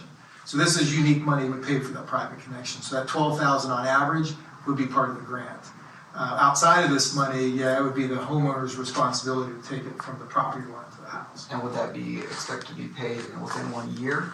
So Yucca Valley, how they did it is they got a mini loan program. So the property owners could borrow on that for, I think, a 20-year period. But fortunately, we don't have to go down that path because the grant will pay for that in this initial phase with this COVID money. But yeah, if we didn't have that money, that would be the normal process, is getting a mini loan to pay for it over 20 years to do that connection. But we don't have to do that. Just want to be clear on that. Great. In phase one, everyone else will eventually have to pay. Correct. If you're not in phase one, you'll eventually have to pay that money. Okay. Yeah. Okay, so the people who are in phase one are gonna be looking out, but everyone outside of that area. Okay, so how many houses are in phase one versus the rest of the area? So it's going to depend on how much money we get, how much we shrink it. Sure, if we're pulling a number out of our butts, you know, and we're getting exactly what we're hoping for. Yes. So all those color-coded areas there, you know, which is phase one, and I think it's A through E, all those color-coded. What percentage of the population is that? Well, it's almost 3,500 connections. The city as a whole has 8,000 connections. So it's almost half of the connections. But that's all the color-coded areas, right? So, and all those color-coded areas, $158 million. So, you know, what we're looking at is probably 50. So it's 50 million. So it'll be, it's going to be a fraction of that 3,500. And then everyone outside of those coded areas would have to be paying the full non-rent amount? And that's going to be the rub, right? Because by way of example, there's going to be a street, it's going to end. Well, we have a system in place to make it so that the people outside of those areas will be able to pay for it over more than 1 year. Well, yes. So again, going back to Yucca Valley's analysis or example, they got a mini loan. So those private connections, those average at 12,000, it was paid over 20 years. Over 20 years. Okay. That's probably gonna have a lot of upset people still, but that's at least. Better than 12,000 all at one time. Doable. What happens if you can't pay, if you default on that loan? So it's a voluntary assessment, so how that works, so the mini loan is a voluntary assessment, so you could choose to pay it, all at once, or you could, participate in the loan. So if you default over, I think it's after 7 years of default, the city in this case could, they would be in second, depending if there's any mortgages on it, right? You would be, whatever position, you would have to, buy the property, to salvage your investment. Now, that's an analysis that would have to take place, right? I mean, if the house is worth, by way of example, 150,000, their mortgage is 100, and they're defaulting at 5,000, that could be something that, is looked at. And as a reminder, it's a voted process, right? So the assessment overall is a. Well, the mini loan is a voluntary, so it's only if you I'm choose. not saying the mini loan, I'm saying like the overall thing is voted, no? Not with us, Not with so it's us. a grant, so if, future phases, what Tara is talking about, future phases, and when there's not 100% grant money, the voters would have to vote for an assessment to tax themselves. One thing too, Frank, is the Yucca Valley is in the same pot as us, getting money to expand their system, and that money would be grant money that would expand their system that those people not necessarily wouldn't have to pay for, so, that could happen too. I mean, we got all kinds of, California gets on this, and they're on the Infrastructure. sewer or septic to sewer deal, and they come up with more money, and, we knew this one was coming, Well, and the rub in Yucca Valley is gonna be an interesting one. So it's a valley, right? And the poorest part of the city is the lower part of the valley, and those are the ones who had to tax themselves to build the sewer system. The more affluent part of the city is up on the higher parts of it, and this free money will come in to pay for theirs. So there's gonna be a big rub there, right? So in a city like 29 Palms, not exactly a wealthy city, I can get a lot of benefit out of $12,000. I can find a lot of different ways to stretch $12,000.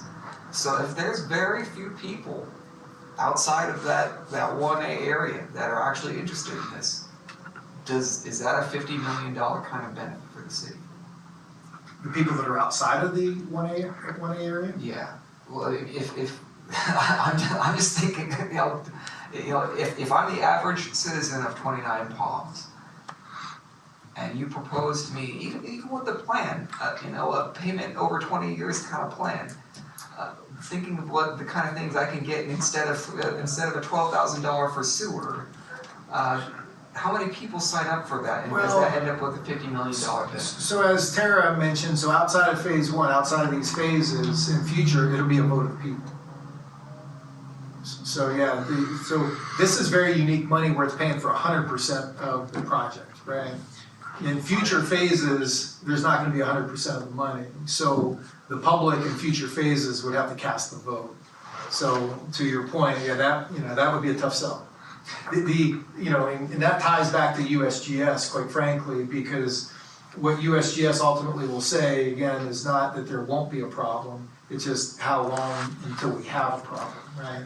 And so it may be 20 years from now. So it gives some time to start planning, and I make up 20 years, right? It gives us some time to plan for that ultimate, necessity. Last real quick question is, so I'm assuming that if we get this $50 million, it can only be used for sewer, that's it? Okay. And the state of California comes up with all kinds of crazy stuff. Good questions, man. They may decide, we want everybody in the state on the sewer, and some of the crazy stuff they've came up with, Good point. I doubt that might not happen someday. So on the US EPA website, right, it's got, the septic tanks per capita by state, and I think I've probably shared this with you before. So New Hampshire has the most septic tanks per capita in the entire United States. Has the least amount of septic tanks per capita, it's California. We're the most environmentally conscious. So yeah, Sacramento is never a friend of cities, and know, businesses and individuals, people, right? So who knows what they could, you know.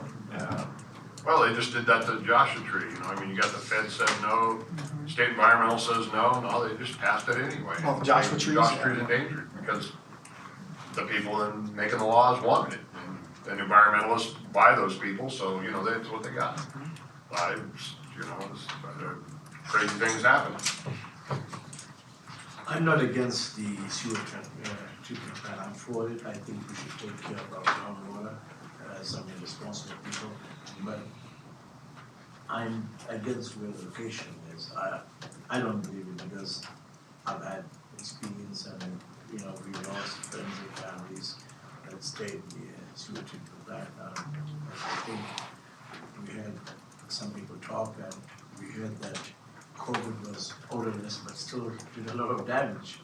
And, you know, some people might get excited for $12,000 over 25 years. You're getting like $2 a day, but you might not live 5 years, so what good is that $12,000?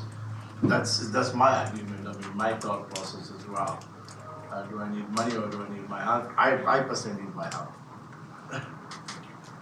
Well, one of my thought processes has been, and I've been back and forth on this and looked at a lot and thought about it a lot and looked at a lot of different things. And one of the things that I think about in California, you can't go out and pee in the desert lot doing an environmental impact report, you know. And then they're gonna monitor it and they're gonna do all these things to it. And I also have done some research on changes that have happened in sewage treatment over the last 20 years. You take a plant, you go down to the city, and plants are 50 years old, not the modern plants that are there today, that are being built today. Things have changed. Monitoring them have changed over the years, especially in the state of California. I mean, I think they monitor more stuff than any other state I know of. Maybe New York does, you know, I mean, but like I said, you know, things have changed. I've talked to Richard Pettison's a city engineer, and he's been in a lot of, on the roadside and stuff, but he's been around a long time, and known the guy for a long time, and we had a conversation about it and stuff, and it kind of opened my eyes a little bit to what's changed in California over the time. And Colin Powell owns CP Auto Works, right next to the sewage treatment plant in Yucca Valley. He's there 6 days a week. He's a mechanic, he's a very good diesel mechanic, he races cars, goes all over the western part of the United States racing cars. And I asked him, so how often do you smell the stuff package treatment plant? He says, we don't smell the package treatment. So, and I know that there probably does smell once in a while, I don't doubt it. But he told me, he said, I've never smelled it, you know, and he's there 6 days a week, you know. Sometimes he does go on vacation, but he's there all the time. So, when they told us, I remember, I don't remember being asked or somebody asked, you know, and the guy says, yeah, we've had a few complaints, you know, I mean, so it's not totally foolproof. I mean, nothing is perfect in this world or in anything. I believe that the technology is there. I think that we're talking to the right people. I know if it does smell, 5 city council members are gonna get a bunch of crap from a bunch of people. Pun intended again, crap. Yeah. The puns never end. They're gonna laugh about something, you know what I mean? So I think the idea of moving it further east in that other parcel is a good idea. Because one, it's with the wash through there and it's nothing else gonna be built on there. Can't build, well, you could build housing in there and you could put a channel in there and stuff. And part of the project, they'll have to probably build it part of that channel. Yeah. So, and that's good really, because then it gets the water where it needs to go, into the main channel that goes underneath Utah Trail and all the way out where the water's going. What about that parcel just to the right of that? On the other side? Yeah, on the other side of the Utah Trail. Well, the problem with that, going back to the floodplain, it's all in that floodplain. So, Well, I mean, if you look at the wash that's blowing through there, it's a much smaller setup or a smaller wash to go through, I then, think this is how keep turning it on. Open it up and go to flood hazard, I think. Yeah, yeah.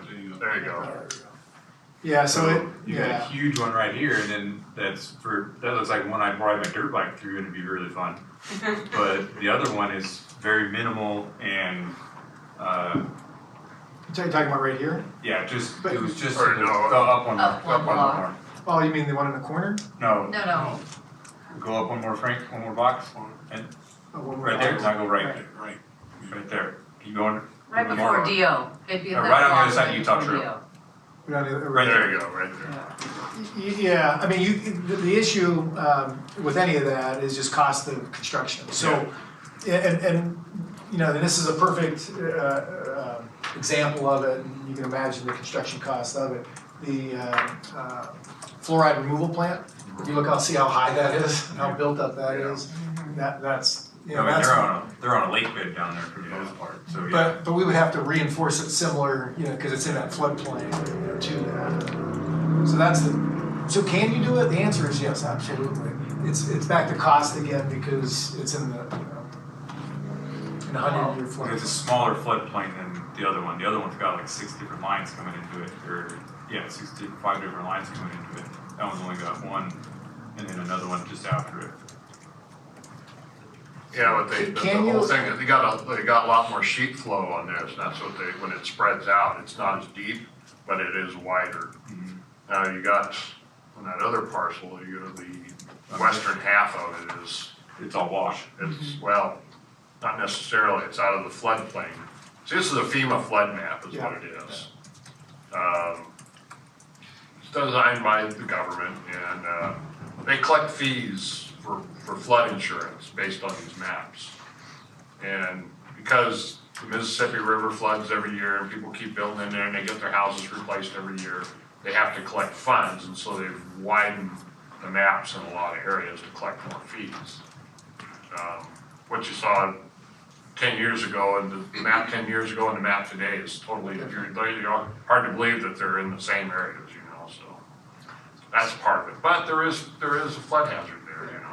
So can you build? The answer is yeah. It's just going to cost. Can I ask you just a quick question? I'm sorry, go Oh, ahead. hold on, Joe. Yeah, I'll wait. All right, so if we did move over to that box that Nate was talking about, right? What if only the phase that is actually getting the connection gets the cost covered and the rest of the money would go towards moving the plant further? Could you do that? But then you would have to charge. So let's say you only connected the top of phase 1A, right? Yeah. And you moved that sewer plant over to that box. Now, all that extra piping is gonna be expensive. Correct. So guess what? Phase 1C now doesn't get free connection because you'd be spending that money on the pipe? Correct, yeah. So it's a zero-sum game, right? If you spend more on the pipe, it'll be more in collection. Now, that goes to Nate's earlier question. You get less connections, you get less flow, then Then it's pointless, so yeah. so that's the yin and the yang there. Okay.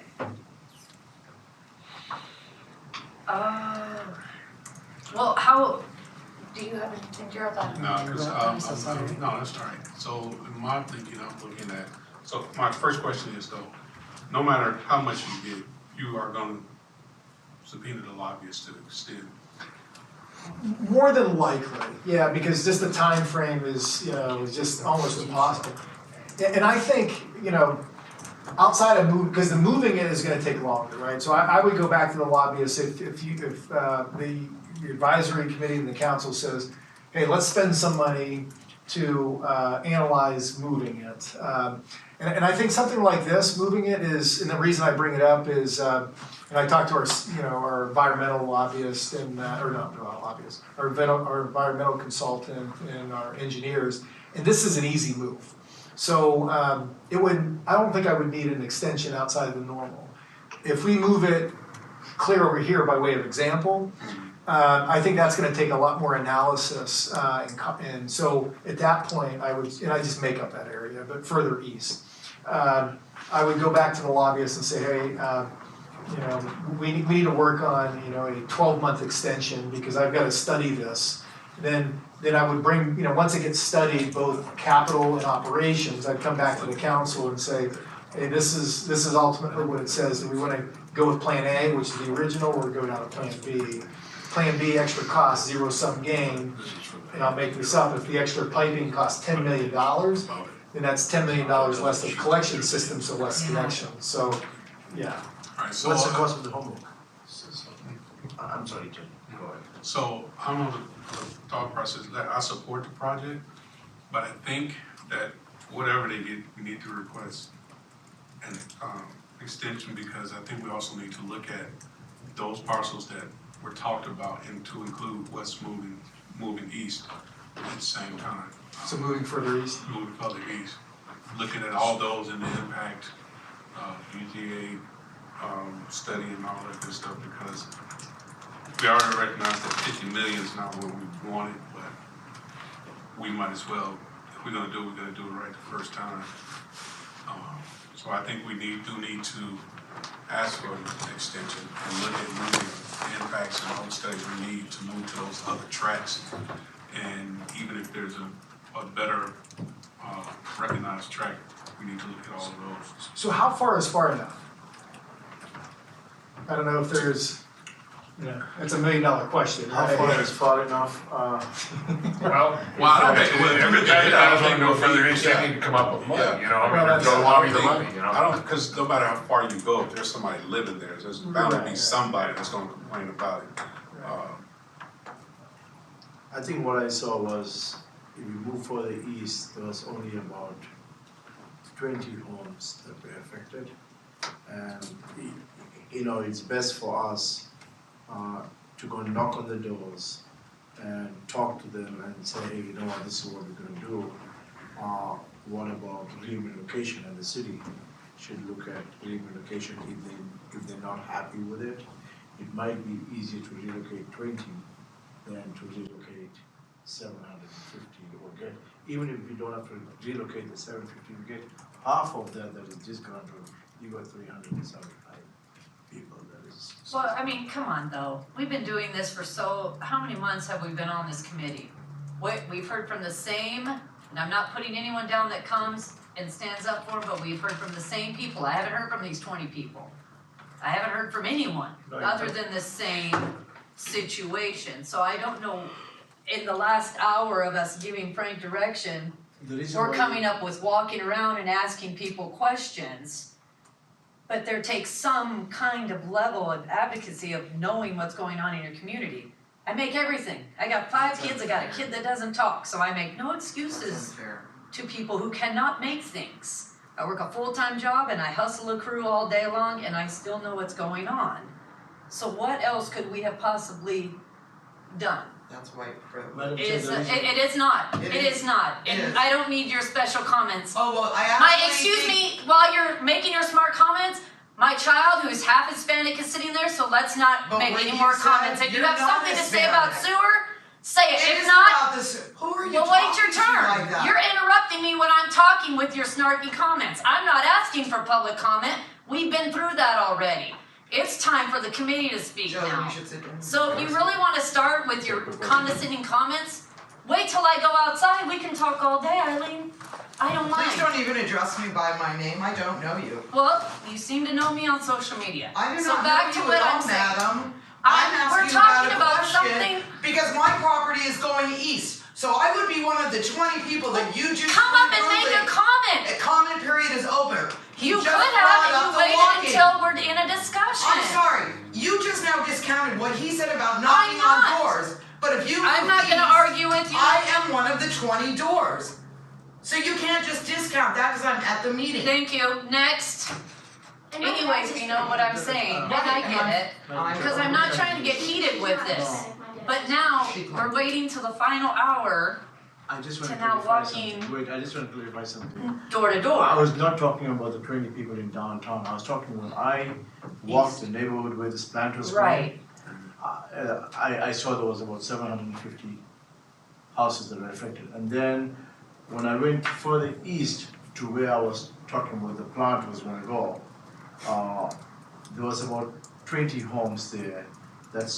And to the north side is a Hanson tract. So please, let's not confuse the downtown with the 20. I'm not confusing, I'm just saying, why, if we're making concessions, we've heard So the reason We've why heard from the public, right? We're all in agreement, yeah, let's listen to the community, let's listen to what they're saying, and we're moving it. So the reason why we But- didn't hear from the 20 people is because we've not decided that we want to move the plant to east where I went and saw that the 20 houses, residents will be affected. Where are the 20 houses at? That would be, East where to are my they? house. Because I'm over here, I'm looking at this new area, and we're talking east this way, all the They way, have that, all the way that far? yes. We're talking about that far when the We're going wind to Captain's direction Town, I is can't not read even it. that way, it comes Is it going to Captain's? I from think the I can't east. read it. I have no Which idea. meant that when By I the first track, talked, by the motorcycle track. in my first Oh, session. a little bit further, I think. but Hold on a close enough. second, if you guys wanna run the meeting, come up and run it. Can we just get to where we need to be? Can you tell us the street name? We're I- trying to figure out the map. That's what we're trying to figure out. So here is the track. Is it, you talking about where the track's at, is that what you said? Yeah, the tracks. So here's the track right here. Thank you. So, okay. This is the area, and we were looking at way over, And I This thought way. that's what NV5 was supposed to do for us, give us a cost of that pipe, which was about 2 miles. Yeah, so they weren't, they weren't tasked to do that, obviously. No, we didn't ask, Yeah, but I mean, yeah. we had discussed it at some, this thing, we were supposed to get a rough and dirty estimate from. I don't remember us going that far, at No. all. In fact, in the very first or second meeting, or maybe third meeting, I talked about it, where I said that I walked the neighborhood. And, I you know, it's remember been that. going so long and sometimes it gets. But kinda- now we're so far out that it wouldn't benefit. Yeah, but NV5 was supposed to come back, or staff was supposed to get a rough and dirty pricing that, hey, we go a mile and a half, what would be the cost? And that cost never came back, and I thought NV5 was Yeah. supposed to. Yeah, so the concern is, we need to really study this, I mean, we can get a swag at this, and they did say, you know, maybe $9-10 million to bring it there, but, you know, we really need to study that, because there's no topography, you know, there's no, topo done here, right? You know, we would have to, easements is another thing that we'd have to run through this area, so we really need to study it to get a real number to, you know, to really calculate. And again, back to the original topic, you know, so if it's $9-10 million to move it, then it's a subtraction of $9-10 million to the connections. And then that goes back to the other issue of, you know, less connections, you know, less So able you'll be getting 3,500 connections times 12. That's a good chunk of money, almost $35-36 million. So basically, you know, we don't give them 12,000, we just give them 2,000. But at least we got some happiness and good health. Yeah, so from. Or we're just prolonging this to where it just goes away. No, That's essentially what this does. This plan prolongs it until it goes away because it is so expensive, it would not make any sense to even do it. It's another thing about trying to do anything and improve anything, and it comes with some kind of battle that will eventually make it go away. I can talk for myself. When I came on this, I was super against this. Super against it. But my mind was open to it. So this plan is, Vino, you know just as well as I do what you're doing. This is a way to push it. Are you trying To to where- accuse me, Madam Chair? I'm not trying to accuse you, but I'm saying, why wasn't this talked about in No, the beginning It more was essential? talked- You brought it up once and then it went away, and now here we are at decision time and it's coming back. No, I'm just trying to figure out if I wasted Staff all of our was- time by being Staff was on supposed this. to bring NV5, and NV5 was supposed to give us a rough and dirty, and it never came. Go back and think.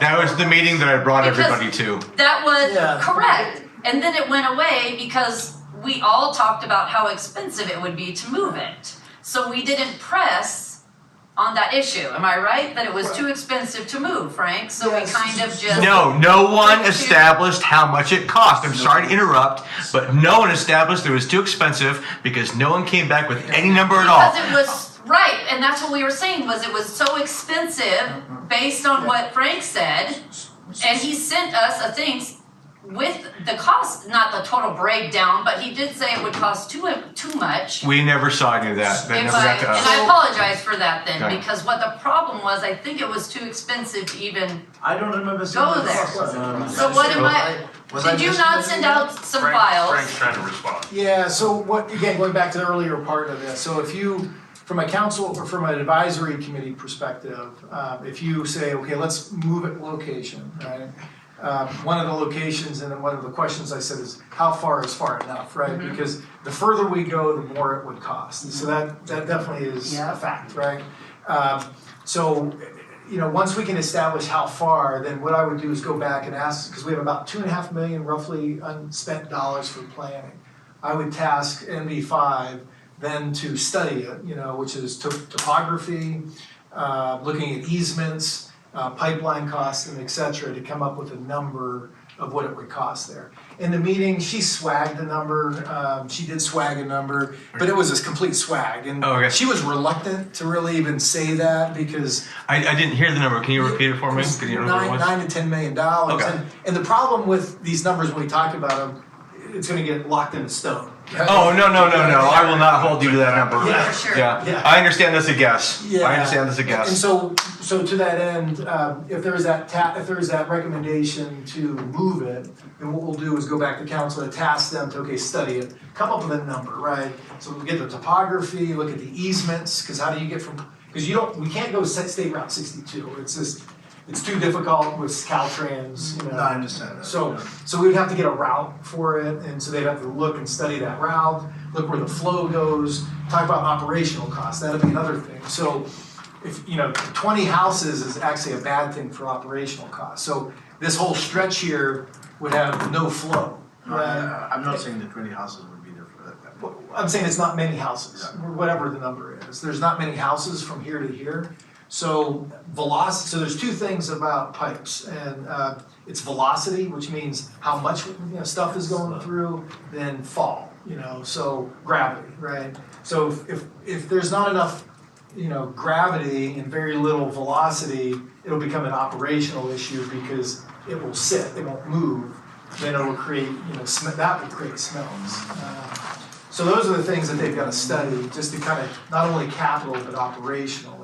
That's why you typically put these very densely populated areas, because you got everything, right? You got lower cost, and you got velocity, and you got everything. Now, I get the politics of it, but that's why you do it, where there's density. So then we pointed out three, closest to where it was supposed to go. We pointed out, 3 tracks? Right, 2 next to each other, 1 below. As far as potential where it could go? Yeah, right. Yeah, so like So- here, then I think, Nate mentioned over here, And then the 1 below it. this one here, or back here. No, wait, you just highlighted. Right there. They're off this cake. Yeah, those areas, and what you want to try to do is stay out of the floodplain, but it doesn't mean you can't build it. Right. Because of all the things that you're constructing. Construction costs, Right. that's it. So then, I have just the quickest question. It's not a comment, it's just a question, and it relates to what you're asking. This is for Mr. Benton, actually. You were talking about the Hanson tract being a floodplain. But the plant itself would not be in the floodplain. The plant would be, over there. Where were you, okay. 3 miles out. Well, like Hanson tract's over here, it'll all flow down, but the flood map stops, I don't even care where you put it, but like anywhere Right. over there, it wouldn't be the floodplain, but Hanson tract, you would get flow down. That might be a good idea. That's all I want to throw out. Well, I think the problem with the Hanson tract is there's a lot of vacant lots, and until they put a flood control channel on there,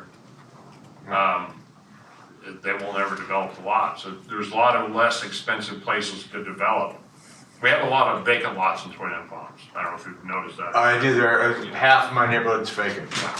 So the Hanson tract, it's cost prohibitive. Well, it's not cost prohibitive. It's just very expensive to develop up there. And because you have to elevate the lot and you have to do the flood elevation stuff, and an engineer has to do that stuff. It's not something you can go in there and measure the lot height and then put a bunch of sand on it and measure it again. it's an engineering thing that, Okay, I just wanted to know, because I saw the flood thing, we're going to. so that Appreciate it. fill is Frank, hard, it's just hard, I mean, it's Okay, very- I appreciate it. it's expensive. You did that blue story. You want it back? I think that's, yeah, because I'm in Hanson Track, and then the other property that Vina would refer to is that, the second blue box you did. When you went out by Mojave and Cactus Jack, no, you were close. Right in, you were right in here by the, is this the racetrack? Oh, the racetrack, is it, okay, it's. No, No, you, the racetrack was right here, I think. Let me turn this on. racetrack is, Cause there's Mojave and there's Oh, Cactus yeah, Jack. yeah, that's the, yeah, it's right here. Yeah, it's right, 529. yeah. So that last box that you put that was blue for that area is here, right? When you went how far east? Cause you were out of the flood channel, I think, over there. Yeah, so, whoops. You did it earlier, that's what prompted that question. So you're talking about this one over here? Yeah, it's the one that you did. Yeah, this one? Yeah, this one, half of that's, You did a blue one when you guys talked about how far east is east. right. And then Vino said, there's 20 houses knocking on doors. So I'm up in Hanson Track, and then I have another house over by that's what prompted all of that. So that was over by Cactus Jack and like Mojave, right directly off 62. Right. So you guys did do that box tonight, right? Or we're not talking about going that far east now? That's where, Well- yeah, so if you go over where the motorcycle track is, you clicked on a box, is what she's, That prompted all of that Mentioned. conversation. where the 20 folks are. It's hard to see, it was far. So we're not Here, that, here we it's go, Mojave You and went over, Cactus Jack, it's there's that. right there on 62. It's right here. yeah, and then That's up, the track. Is that the box that you hit? Yeah, that's the track. but you went up a little bit, Frank, on the other side of 29 Highway, right? Because you're on the borderline, the city borderline right there at 29 Palms. That's correct.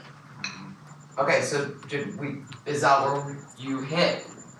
When you say hit, what do you mean? You hit? made that box blue. Is So that that's the a- box or was it across 62? You talking about the floodplain map? No, the section of land. Yeah, so this is where the, What was it, Vino? Where's the? Where was the one when he stopped on it? You stopped on it, it said how far is east There's is the east? racetrack that's highlighted. Okay, so basically, And he said 20 people live there, knocking on doors, it started the conversation, approximately. about 20 hours, don't hold me to it, maybe 32 it But, might be. right, but then it prompted it because that's the box on one of my houses. You know, I did it off and didn't like it. 20 hours. So what's your? So are we off that far east is what I'm getting at? Do we have any direction on that? well, That's what we're trying to figure out. How many months are we doing this? How far That's is, your point. how far is, far enough? Well, in fact, Right, my that's- thought process is also, city manager, is that area is less populated, and it's only has about 20 homes, so basically, I'm thinking maybe we should get MV5 to give us a rough and dirty, and just like Jared said that, hey, since we're going for the lobbyists for an extension, why not do our homework properly? I actually like let's do the homework properly. I'm in no hurry to run this to the city council to make a decision. Yeah, you don't have to tonight give a recommendation, right? I mean, we don't, the first domino to fall is gonna be the state giving us the money or not, right? You know? Yeah, that's Yeah, true. that's true. We could be getting mad for, again, like I said, I for no reason. So I was just trying to get in front of it, cause they keep saying any day, whatever that means.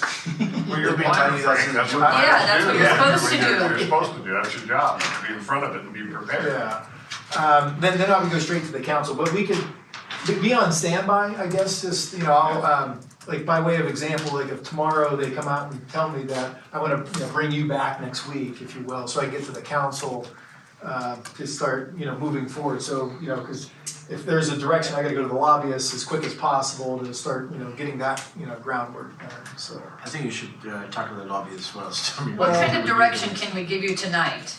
Can we give you any kind of direction tonight to move forward with this? Well, I think we can give them to support the project. Yeah, Okay, just But in not as a concept. location, I'm not supporting it. Yeah, the location's separate issue, Yeah, it's- just the so project. just the The project. project we are supporting, I mean, we all are supporting the project. I mean, sorry, I didn't mean to jump the other. I don't know where Nate went, but he's- he's got a phone call, but I'm sure I don't wanna speak for him though. So if we gave you the direction that we support the project, then you come back, God darn it. My only thing is, you can move it to Amboy. You can move this to Nevada. It's not going to change. I worry that we're not giving you enough direction. I worry that we've done so much already and we're just not giving you, go with it. Because, Frank, if you move it to this area, there's gonna be a whole bunch of people walking door to door, rallying up, and we don't want it here. Okay, then they come back. And because we have listened to the community, then we say, well, what's the next location? So then we come back to you and we say, oh no, that won't work, let's move it again. How many times are we gonna move it? Until we I'm the person that makes a decision, sticks with it. I am on board with the first location of you moving it back, so it's not in direct view. Why? Because that's a poor community, they're gonna benefit the most, and it's free for them. So I'm thinking about that. Some other places can't pay for it, but if you in turn, as city manager, you come up with a loan system, something that, we didn't know this till tonight, I wanna make that on the record for your video about the taxing, that we did not know about the tax part, that the city could come up with a thing. Yeah, that's later, that's not part of Correct, this. that's a whole different thing. As far as the connecting, everybody always seems to wanna help out and do stuff, right? So you come up, we hire some part-time folks with some of the grant money to dig, to make that cost lower. Okay, you involve the city, the water department, but I just worry if you keep moving it, I'm wasting my time here. So the longer we keep doing it, the more and more expensive it costs, and we were talking about with Benton with the interest rates, the more those go up, the more materials go up, I don't know, that's mine. I'm on board with moving it, but not so far that it takes away from the plant. Yeah, maybe something like that. I would even go to Over here? the next one that, some of us picked. That way it's still, So Frank, I don't know if you Doing realize this something. or not, the original proposed piece of property Yeah. is owned by the same people that own your second. Even better, because we're already in contact with them. It's the same people. Is it? Yeah. oh, good. I don't know, I think that's a compromise. Yeah, they own all So of Nate, them, yeah. Are you supporting the project? I'm in support of the project, I just wanna make sure it's done right, and we got enough flow going into the plant, because if we don't have enough flow going to the plant, that thing's gonna fall into space hard. So that's the main thing. So then, that's what the engineers you paid big bucks for, so. Cause while you were gone, it's now all the way by Hilltoppers. Yeah. Yeah, So remember I don't know if that would talked make about in the any meeting, yeah. difference. I can't support building a plant out there. Well, if we move the plant out there, it won't happen. It won't happen, I agree, I don't think it'll happen. There's a saying in the, quietly in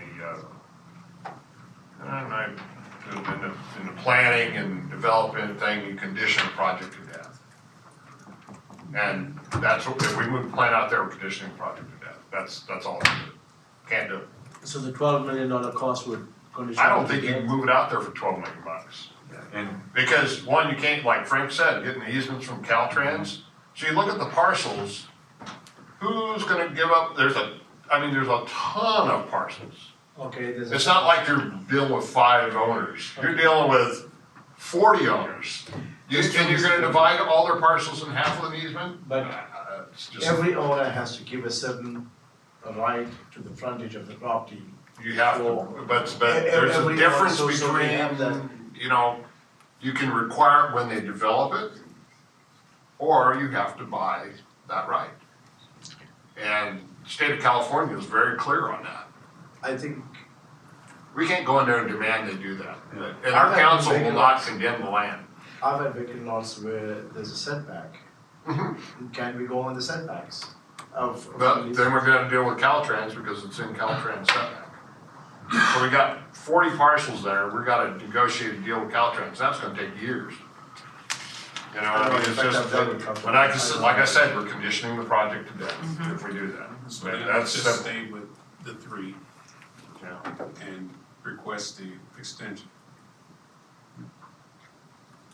Well, so we can't do the extension yet, because we don't have the Because money. you don't have, Well, yeah, right, well, right. once you get the money. Yeah. Oh, yeah, that's. Yeah, the cart can't be before. Yeah, right. Yeah. Yeah. Because there may be a natural extension, because again, where are we at? We're in September. September. The state has said it's gonna take them 12 months to get under contract, so that's late 2024, and they wanna be under construction in 24 and complete by 26. So there may be just a natural extension, but probably not enough for us to study, Way out there. because there's even environment, so we talk a lot about, obviously topography but there's also an environmental review too, CEQA.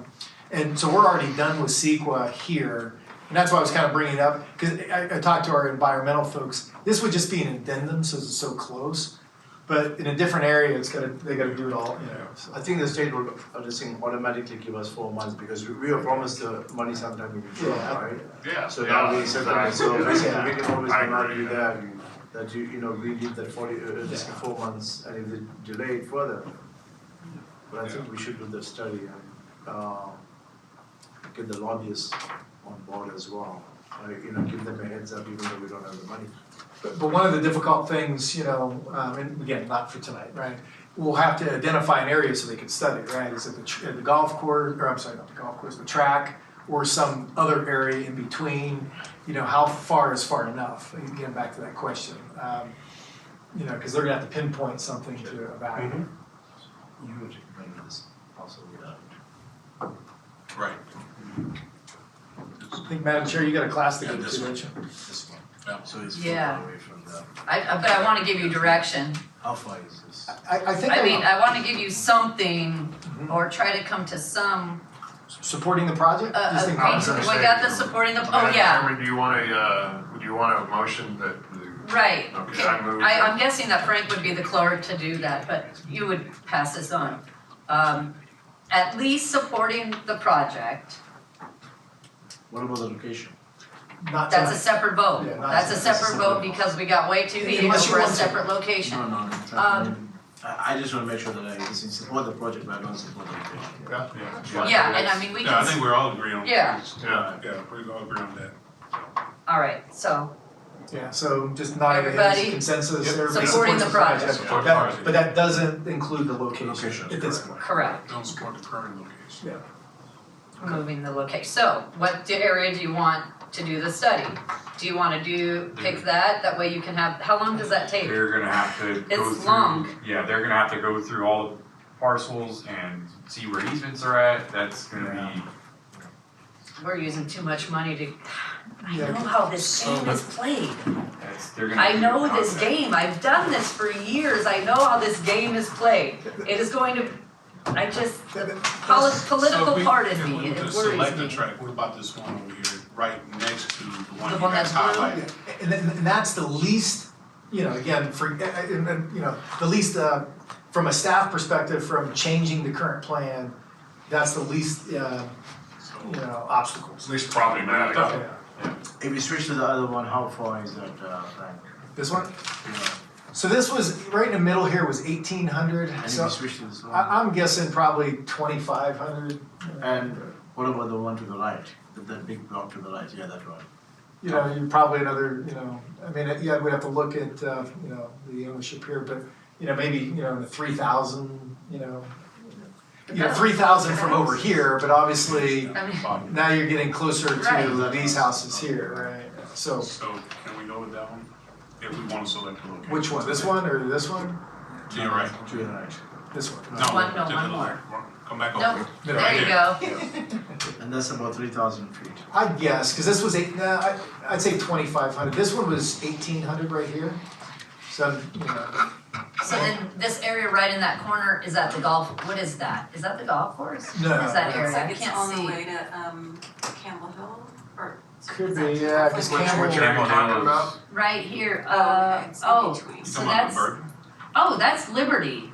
Yeah, that's Liberty Housing. Right? That's Park, that's Money But that's a Park. different phase, but I'm just saying for the Yeah. view. So that parcel we have highlighted is 39.03 acres. Yeah. You know, and Do you have a again, parcel it's- number on that? No. and it's in the floodplain, just, you know, just so, everything's got. Well, how about if we study two of those parcels on the other side of Utah Trail? Oh, yeah. Well, that way we can see the cost Yeah. difference between the Right, two. okay, yeah. Hopefully the one on the other side of Utah Trail is close enough that Sequid would cover it and, you know, Yeah. save that time. I would find that acceptable as well. I feel like that's, So study both of these. Yeah, both of those. So you know, did not put words in your mouth, but so what I hear anyway, Yeah. is the study, your recommendation would be to look at these two parcels. Right, correct. Can you just? And one of them, you already know the owner, so you're already, like I said, you're already. Yeah, professional, yeah. so. And this one, who owns this one? Yeah, Field family, right? so that's what we can do then. Those two get the study. Are you okay with that, Vino? Yeah, I'm okay with that. With the compromise on that one? Is that a consensus, nodding your head? Yeah, I'm good. That's a good sense. Okay. All right. Oh, yeah, let's go. All right, That's it, meeting that's it. adjourned, Yay. 7:40. All right. Thank you 44 very much. technically. I appreciate that. I really do. I know it's been contentious, but I really appreciate the consideration you gave to that. And I think that's an effective compromise. I would like to see where that goes. All right. Thank you. Did you want to say anything outside or just from here? And another thing, Joe, I don't play social media. You say something online. Yeah. You're gonna just show this video tonight, we'll post it. Yeah.